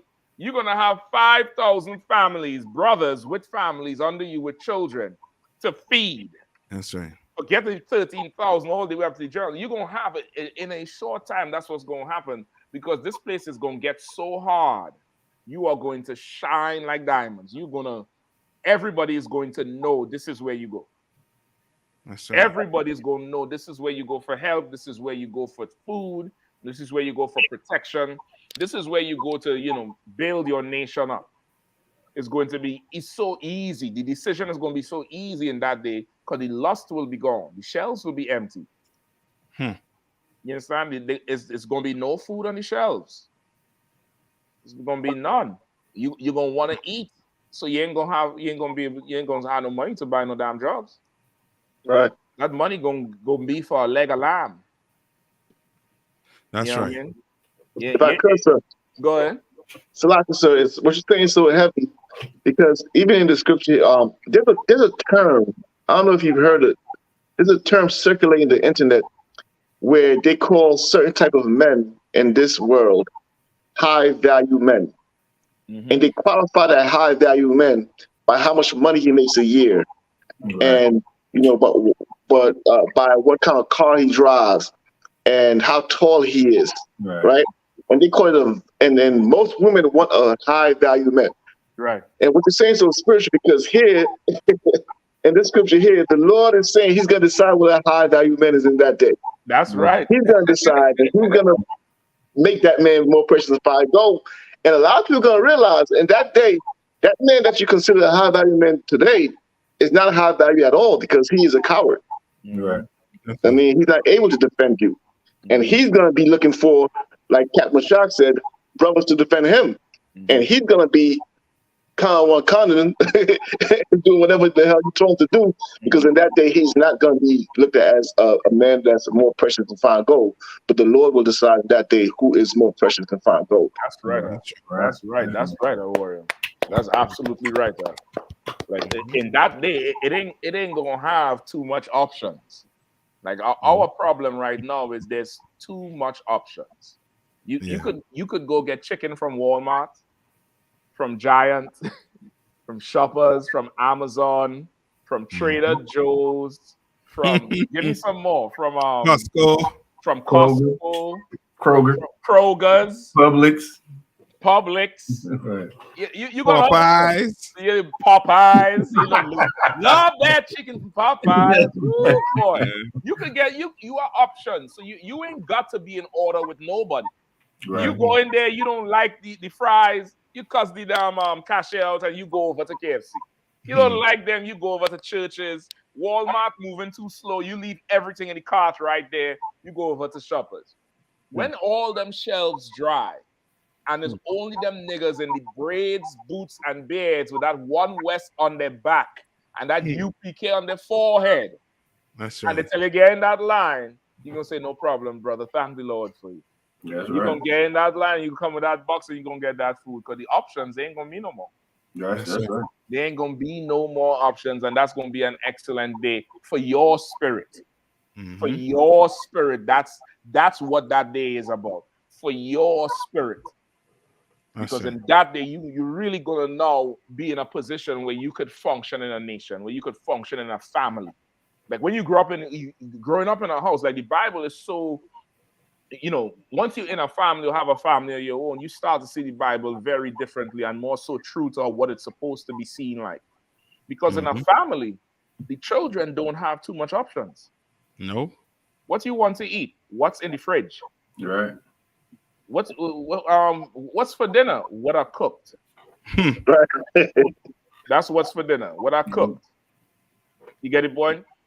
And without that, you don't shape the right character. You don't shape, you know, somebody who could tame their own desires and their own lusts for something. You get it, boy? Without it, you don't have that type of thing growing up. And we are children who have not been told, this is what you get. That's it.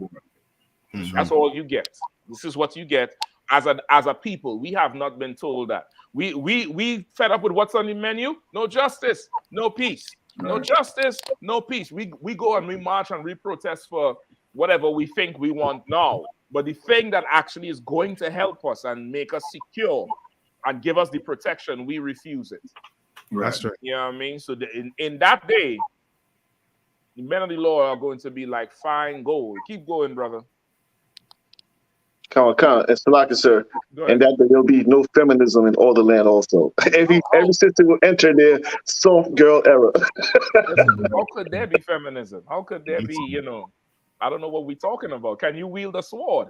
Right. Yeah, man. She gonna be like, what's his name? Is Theophilus?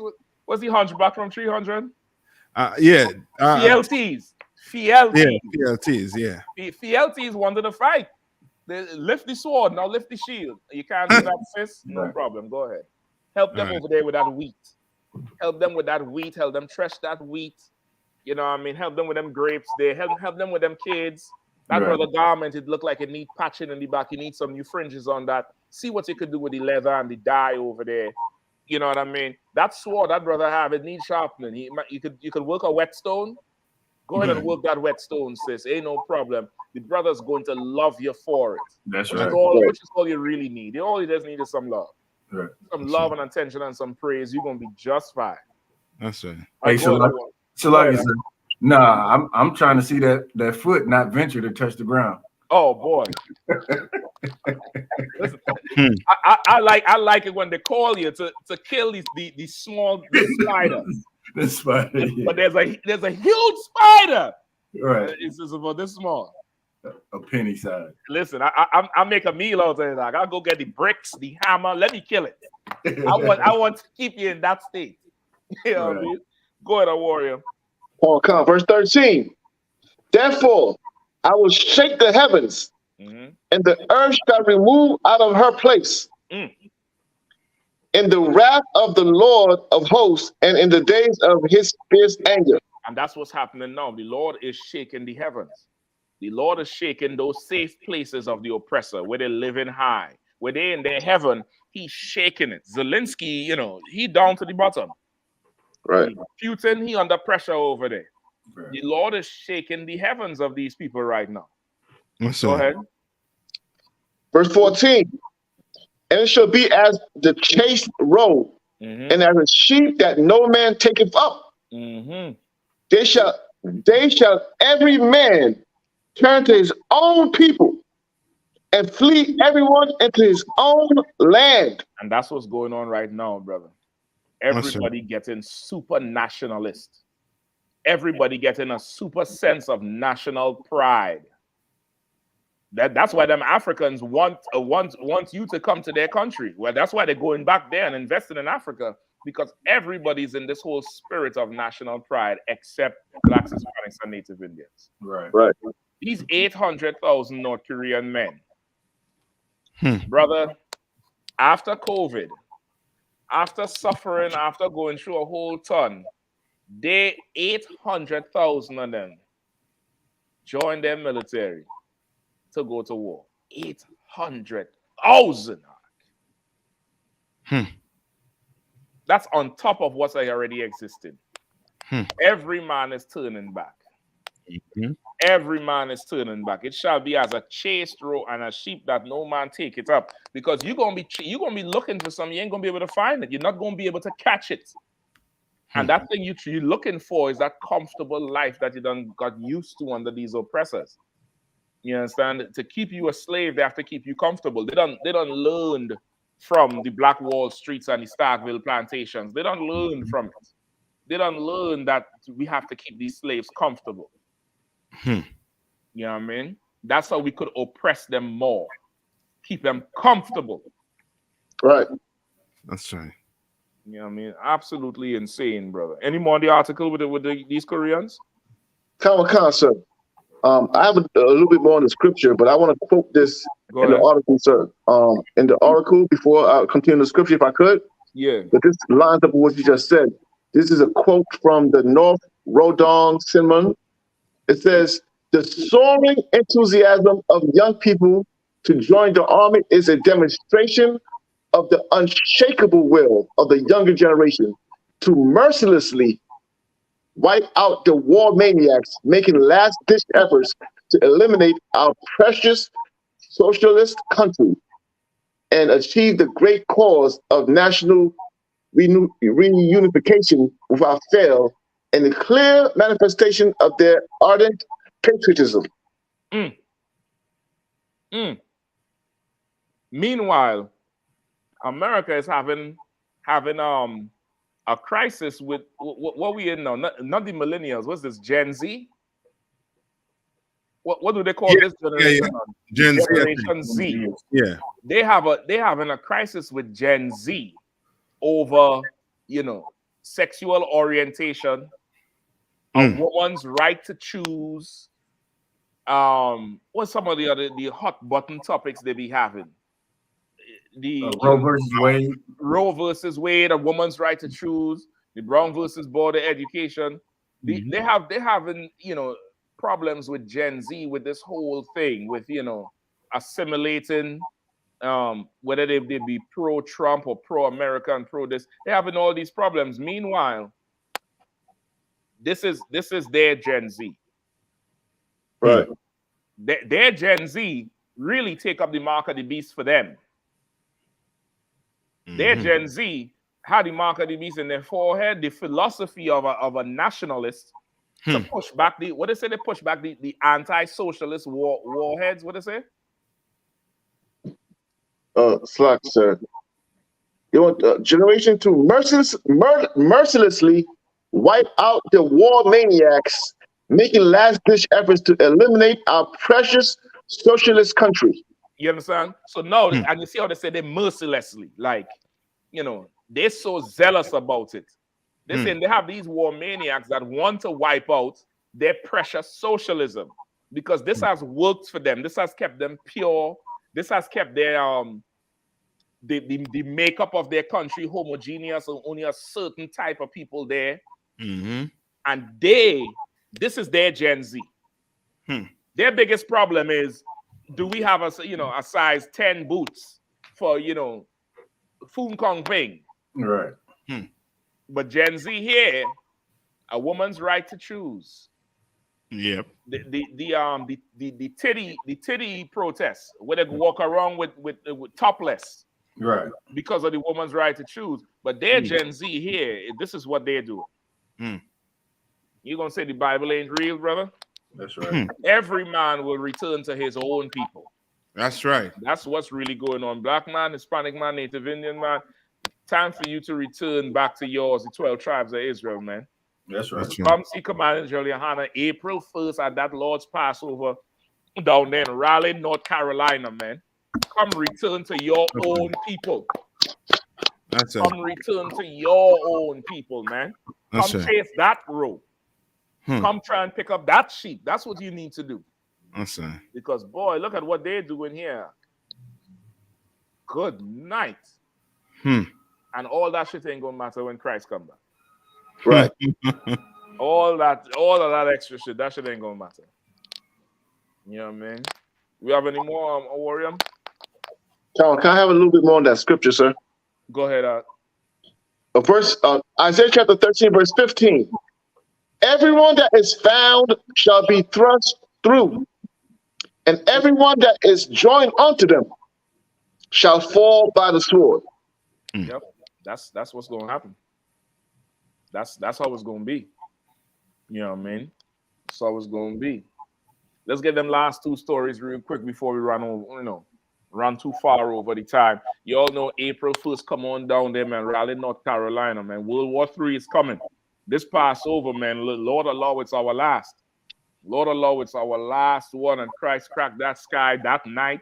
A month later, 2 months later, but we had to wait again for another one. You know what I mean? Lord allow, this is our time.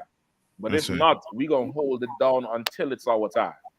That's it. You understand? We're going to hold it down like Commandant GEN.YAHANNA commanded, like Christ, who he follows, commanded, where it says, occupy till I come. That's right. That's what it says. Occupy till I come. Don't be swayed to the left or to the right. Whether an angel or us teach another doctrine, you keep teaching the truth. You understand? You keep doing it. You keep rocking it out until Christ cracked that sky, man. That's what we raise up in here. They're talking about 800,000 men join the Korean army. Brother, the Bible says the angels rejoice when one soul turns from the world and comes into the truth. Reuters writing articles about 800,000 men. The Bible says when you come into the truth, brother, and shed yourself for the world, you get that name by that brother down there in Bahamas. What's his name, matter of fact? Akashka. Akashka. Go ahead. Yeah. Akashka. Akashka. That brother down there in Bahamas, who coming up under Captain Nine. The Bible says the angels rejoice when one soul turns from the world. The Lord don't care about that 800,000. He care about you putting that blunt down.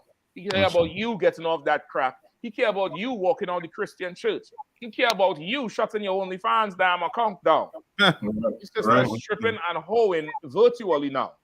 You're stripping and hoeing virtually now. You're working from home. Everybody talking about they want a job from home. Well, good night. That's where it is. He care about you changing and coming into the truth. It says the host of heaven throws a party. I mean, that got to be like watching the best movie in the world with the underdog.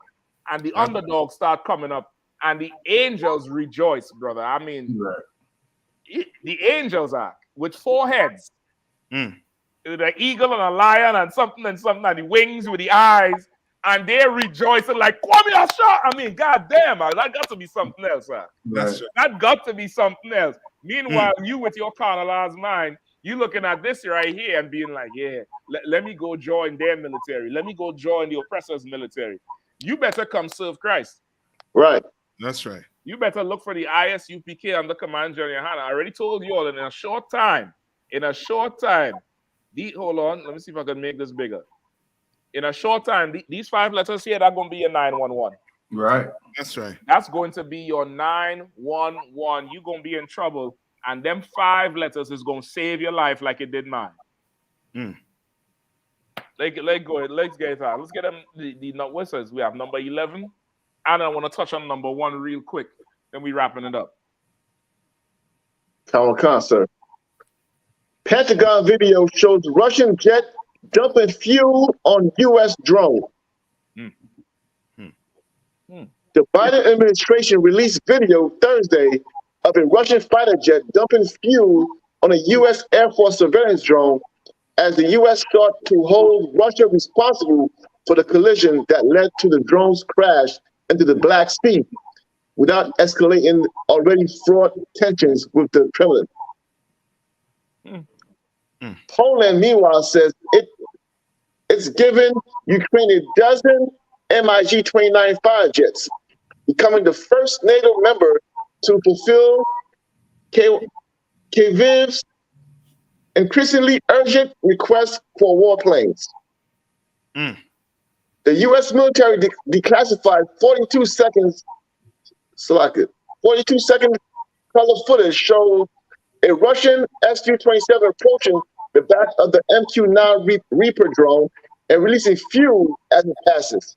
The Pentagon said. Wait, hold on.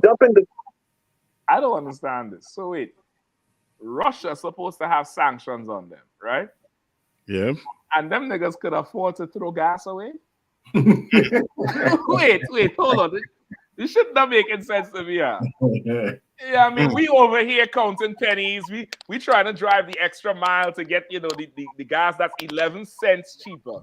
Yeah. And them niggas could just throw gas in the sea. I don't understand this shit.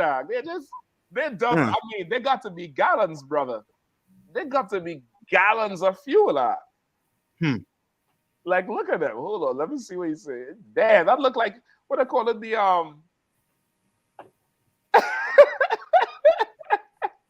that airplane, you know what I mean? Piss on that Reaper.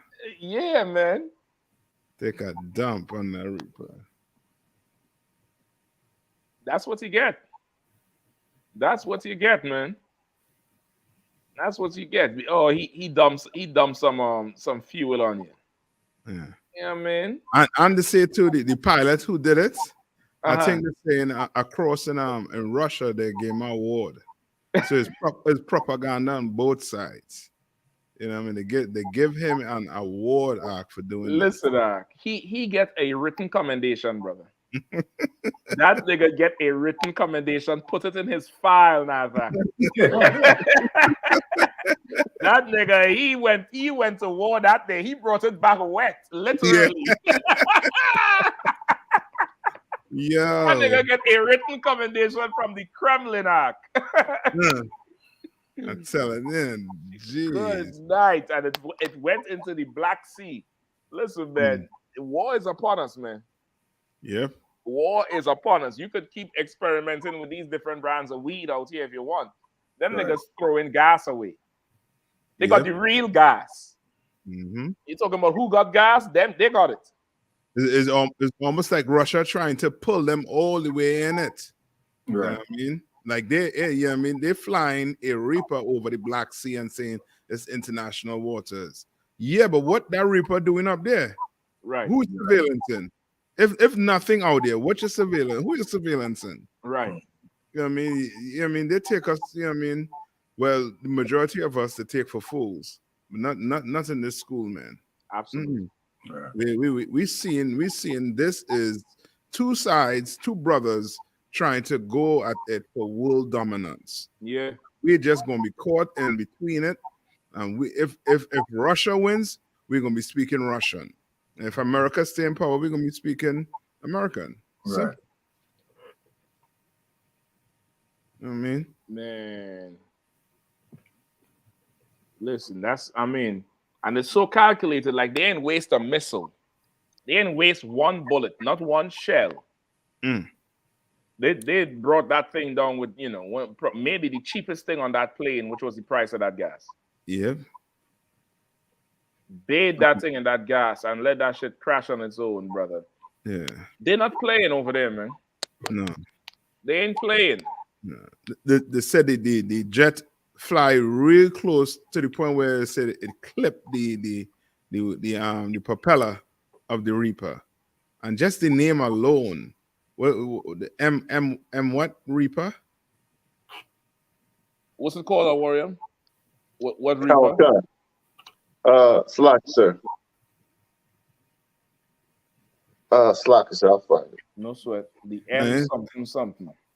Yeah, It's some MQ9 Reaper. yeah, I mean, like that name, MQ9 Reaper drone. that name alone, you know what I mean, that Reaper, I think that Reaper caused havoc in I think in Iraq.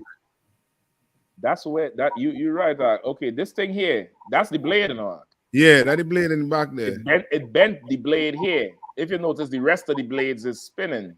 The blade that looked bent, this one right there, it clipped. That nigga could drive. He a flying ass nigga. Yeah, that's real close. He's a fly. Listen, and he ain't even shake. You didn't see the camera shake or nothing. The shit just pixelate like if you're looking at old school TV after 12 midnight. Them color bars come on the screen. Yep. Yo, that Reaper lose all signal. No, go back there, Captain Mashak, with the picture. With the still shot. The still shot of the Black Sea. No, you gotta go forward. Okay, hold on.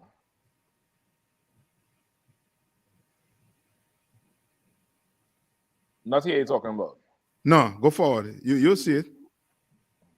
Go forward. Go forward. Go past when the TV come back on. Go a little more. Go a little more. There's a picture to show you the map. To show you a map. Oh, hold on. And the map, you see, yeah, that's it right there. Yeah, that's not no international waters, man. Like, what the hell they doing? Like, who they trying to fool? That's landlocked shit. That's a lake. That's like, that's like a huge lake. That ain't no international waters. Right, you trying to spy on Crimea and Russia at the same time too. That's like a Russian, one of them Russian planes right over Mexico. You know what I mean? You ain't having that close to the Mexican waters. Listen, I wouldn't even say Mexico, because Mexico is still a gulf. It's still access to a large open mass of water. Like this is more so like flying over Lake Michigan. Yeah. Like this is landlocked, This is not out to sea. It's not the Pacific or the Atlantic. You know what I mean? Yeah. This shit is landlocked. What international waters you talking about, nigga? You're flying over my pool in the backyard. Yep. They said Yuri. They say Yuri. Could you do the wing clip? They're making movies about Top Gun. That Russian fighter is the Top Gunner. Yeah. Yeah, you going out there, you watching Tom Cruise in the jet, all kind of what's called that the G-Force. That Russian fighter, he give him a written commendation. Put it in his file, brother. Yeah. Well done, Rusky. Well done. Yeah. You made it back home, bring the plane, everything safe. He didn't waste a bullet. He was economical. He was tactical. He went in, went out, didn't get caught. Man, the Ruskies, boy. And who knows if the Russian pick it up and then send that plane, that fighter pilot to bring it down without using a bullet. So that's what I'm saying. Can't say, well, he shoot it down. No, exactly. He didn't shoot it down. This was an accident. Yep. And then let's see that, you know what I mean? I didn't see the Reaper. I had to empty some fuel at some mechanical error, and I just passed too close to it. Shalom. Yep. They just, he do what he had to do. Do what he had to do. I'll take that. I'll take the Russians for 400, Alex. I'll take the Ruskies. You know what I mean? Yeah, man. Listen, we getting real close. You're gonna see more stuff like this. I think a year ago one of them buzzed some fighter jet, and they was all up in arms about it. Like, you're gonna see way more of these things happening, man. Time to come into the truth. ISUPK.com. Go and pay your tithes, pay your Passover fund, get down to Raleigh, North Carolina. Start walking from now. You're gonna make it. Hitch a train, hitch a plane, jump on a bus. You're going to make it. Don't want to miss this year's Passover, man. Right. Get up in that room, Raleigh Convention Center, man. Warrior, let's get our last story, number one, with what's his name? I think Raheem. Salaki. Khan, sir. Go ahead. The family of Rasheem Carter, a black man found dead in Mississippi, alleges he was murdered. Here's what we know. The family of a black man found dead in Mississippi last year is calling for a more thorough investigation into his disappearance and death, alleging he was murdered after he told his mother he was being followed by white men in trucks. What we have in Mississippi, what we have is a Mississippi lynching. Benjamin Crump, a high-profile civil rights attorney and lawyer for Rasheem Carter's family, said at a news conference Monday. Crump told reporters an autopsy by the state medical examiner's office found Carter's body had been dismembered. The autopsy did not specify dismemberment, but noted the remains contained about 24 bones, as well as smaller bones fragments that were found across 2 acres. That autopsy also noted evidence that Carter's remains had been scavenged by animals, according to a copy obtained by CNN. The condition of Carter's remains meant the state medical examiner could not reasonably determine a cause of death, the Mississippi Bureau of Investigation said in a statement.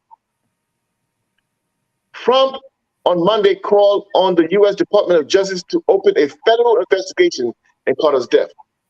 Something Smith County Sheriff Joel Houston, whose office is to lead investigative agency, told CNN he would welcome.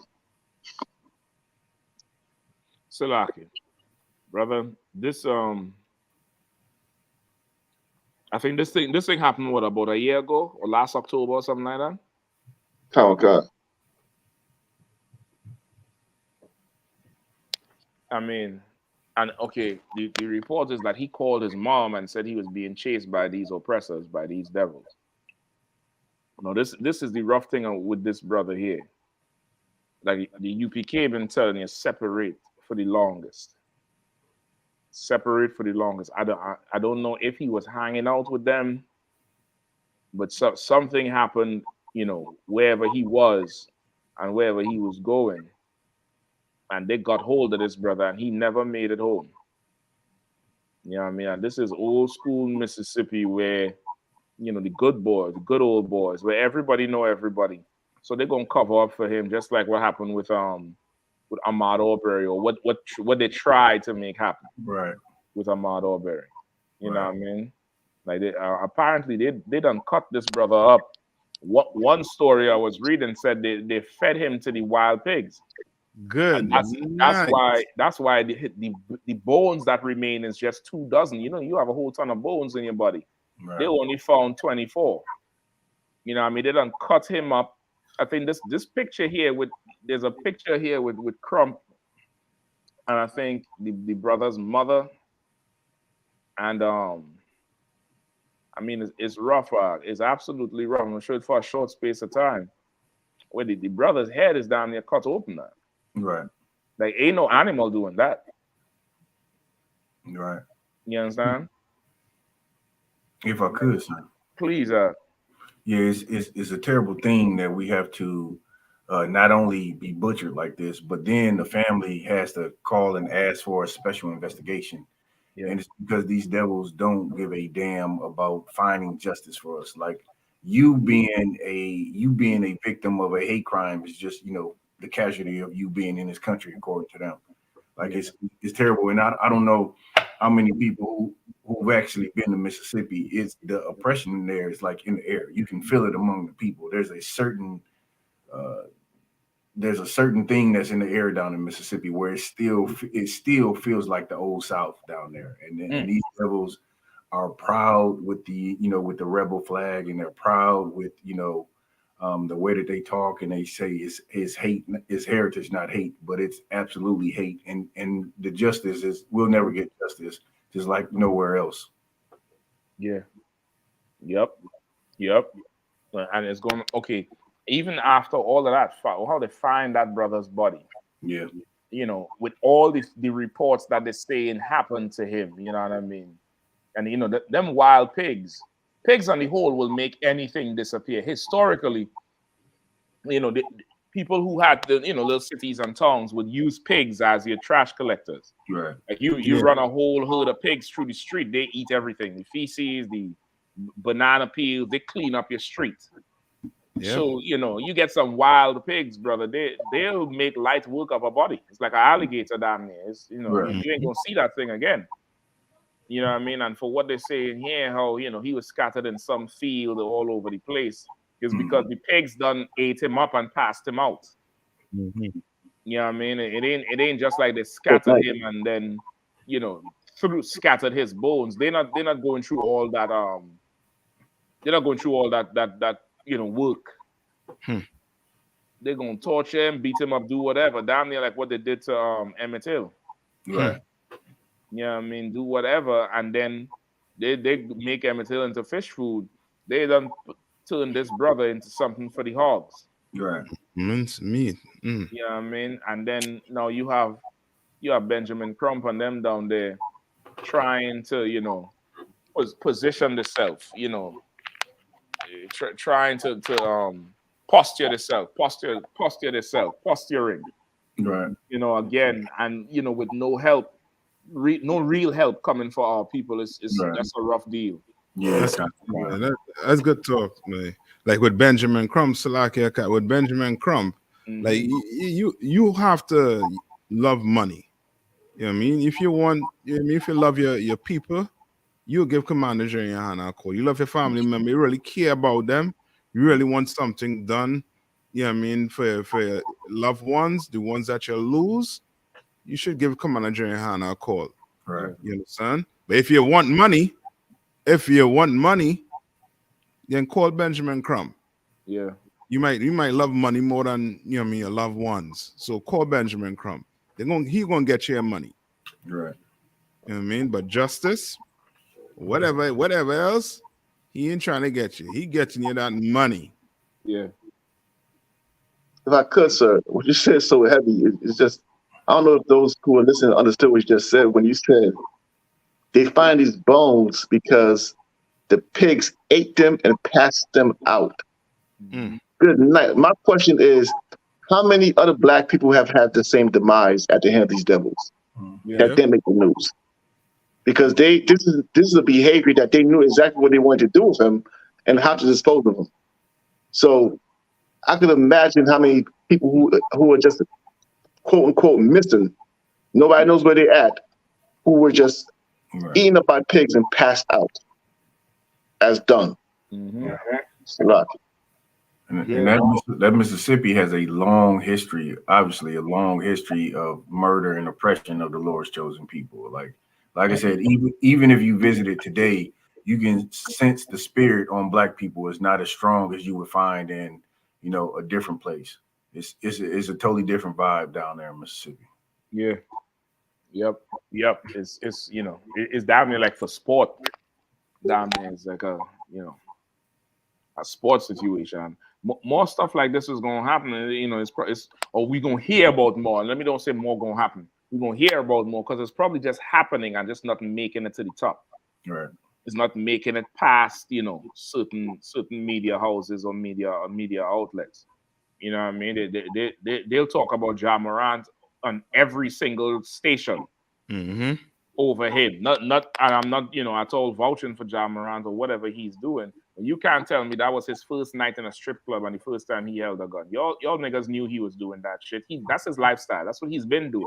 Right. You know, so how all of a sudden now this is what's out there. It's absolutely crazy. You want to talk about that, but these people here, we can't talk about. That's right. You know, I mean, we can't get no coverage on it. We can't get no real investigative reporters on it. And you mean to tell me nobody knows who these men, these trucks were that were following it? Right. You know what I mean? Nobody don't know. Go ahead. That picture they show with his skull, that half of it missing. Brother, they done cut the brother off. That's what I'm telling you. They done cut the brother up. This is not, you know, after the thing. This is what was found. Let me see if I get a better picture here for you.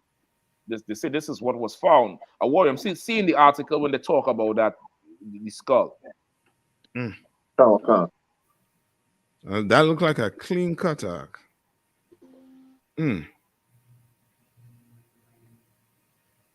They don't open the brother up.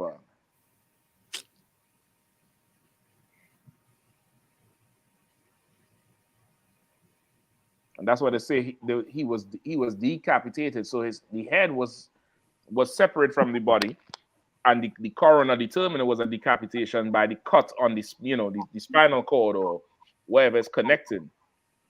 So whatever they used to cut him up, maybe he's dead and they cut him up with a saw or something. But that's how they found it. That is a nightmare right there, boy. Boy, oh boy. You know what I mean? And you would say we crazy for being on the corner and saying what we say. Right. Yeah, you better watch your mouth next time you come up and see the Israelite School or UPK on any corner, man. That's right. We out here so you don't have to go through this as a mother or a father, That's or a right. brother or a sister, or a son or a daughter. You know what I mean? We out there so you don't have to go through that, man. And you could separate from these people. You could fully separate from them and know they're the devil, man. You absolutely know they're the devil. You don't understand the game that's been run on you and playing on you. You know what I mean? I worry him anymore. Khan, sir, I have some statements from his mom. Go ahead. At Monday's news conference, his mother read a text message she received from her son on October 1st, indicating he believed there were people who wanted to kill him. At some point, Tiffany Carter said, "My son told me there was 3 truckloads of white guys trying to kill me. She told him to go to the police."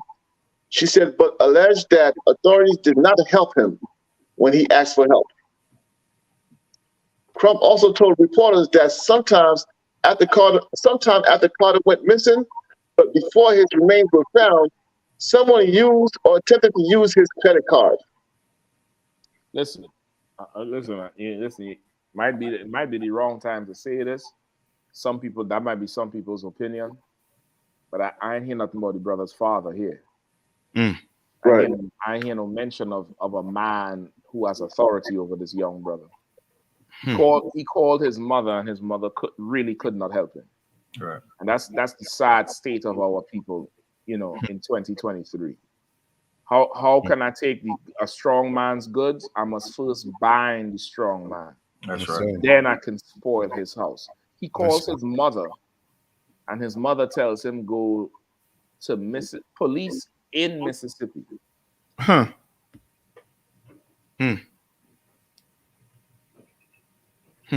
mean, I'm not blaming the mother. I'm just showing you how much of a lack of a defense we have as a people. Right. You know what I mean? And this is a lack of defense as a people. Like, okay, after Pearl Harbor, truckloads of white men wasn't hunting down Japanese and dismembering them. Yep. Right. And they bombed your forefathers. They bombed your parents. And they give them money. The ones who they put on the internment camps. Yeah, they got money after. Right. You know what I mean? But you know, 2023, 2022, this brother survived COVID.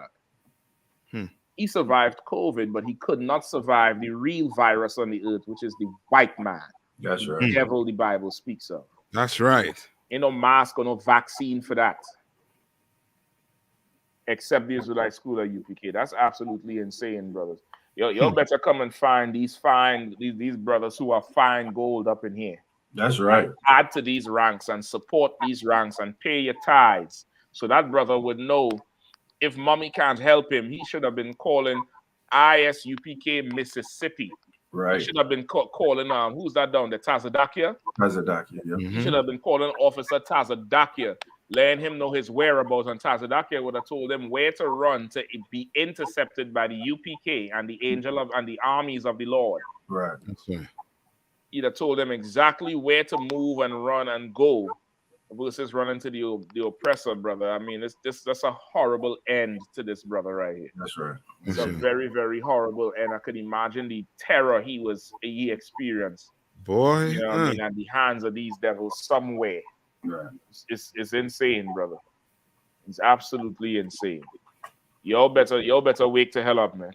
Commander Gen.YAHANNA done gave the order, all camps come together, all camps come home. Y'all some bad for children out there. Y'all proud now. That pride gonna be brought real low, and you're gonna realize how much you were really hindering the work of the Lord. Right. That's right. You know what I mean? Get up in these ranks, get up in these schools. You brothers and sisters out there who on the fence and on the outside, y'all lock all the way and get up in them classes. Pay your tithes. That's right. Go to ISUPK.com, pay your tithes.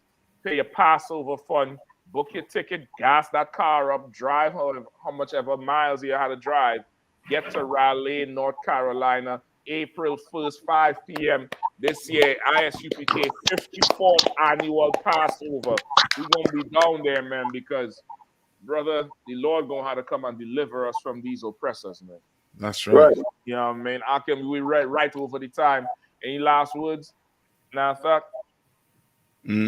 No, just, you know what I mean, as I say, I mean, brothers and sisters, you all better show up. Show up to that Passover, that 54th annual Passover, man. Show up. No excuses. None whatsoever. You mean that's it, sir. No sweat. The parties are. I can't wait to see y'all brothers at the Passover. That's it. Most High in Christ, sir. Most High in Christ, Me man. too. Listen, the parties are that specialist traveling man, brother. You need some special operations done. The parties are coming in that backpack and getting that shit done, brother. Most High in Christ. Listen, I can't wait to see you and travel again with you all. That's you know what I mean? The next time I'll probably take a warrior with us. You know what I mean? For sure. Again, to Water for coming through and holding it down with us tonight, brother. I definitely appreciate your help, man. Sir. Before we head out? Allah, sir. Itawab.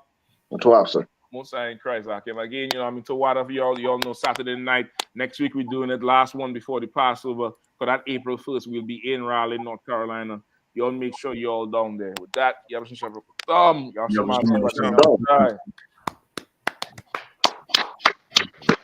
Shalom, Israel. And when I mean Israel, I'm talking about the Black, Hispanic, and Native Indians. The Lord's 54th annual Passover is going down again this year, sundown, April 1st at 500 South Salisbury Street in Raleigh, North Carolina at the Downtown Conventional Center.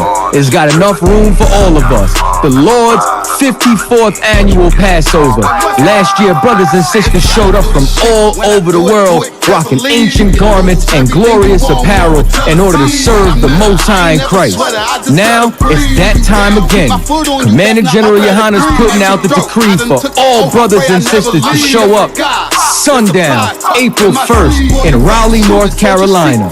Join us at the Sheridan in Raleigh, the hotel right downtown. It's at 421 South Salisbury. The Passover is right up the block at the convention center, literally within walking distance. Make sure you pull up. Make sure that you do your due diligence because rooms are going fast and they are limited this weekend. You understand? We have months in advance of preparation.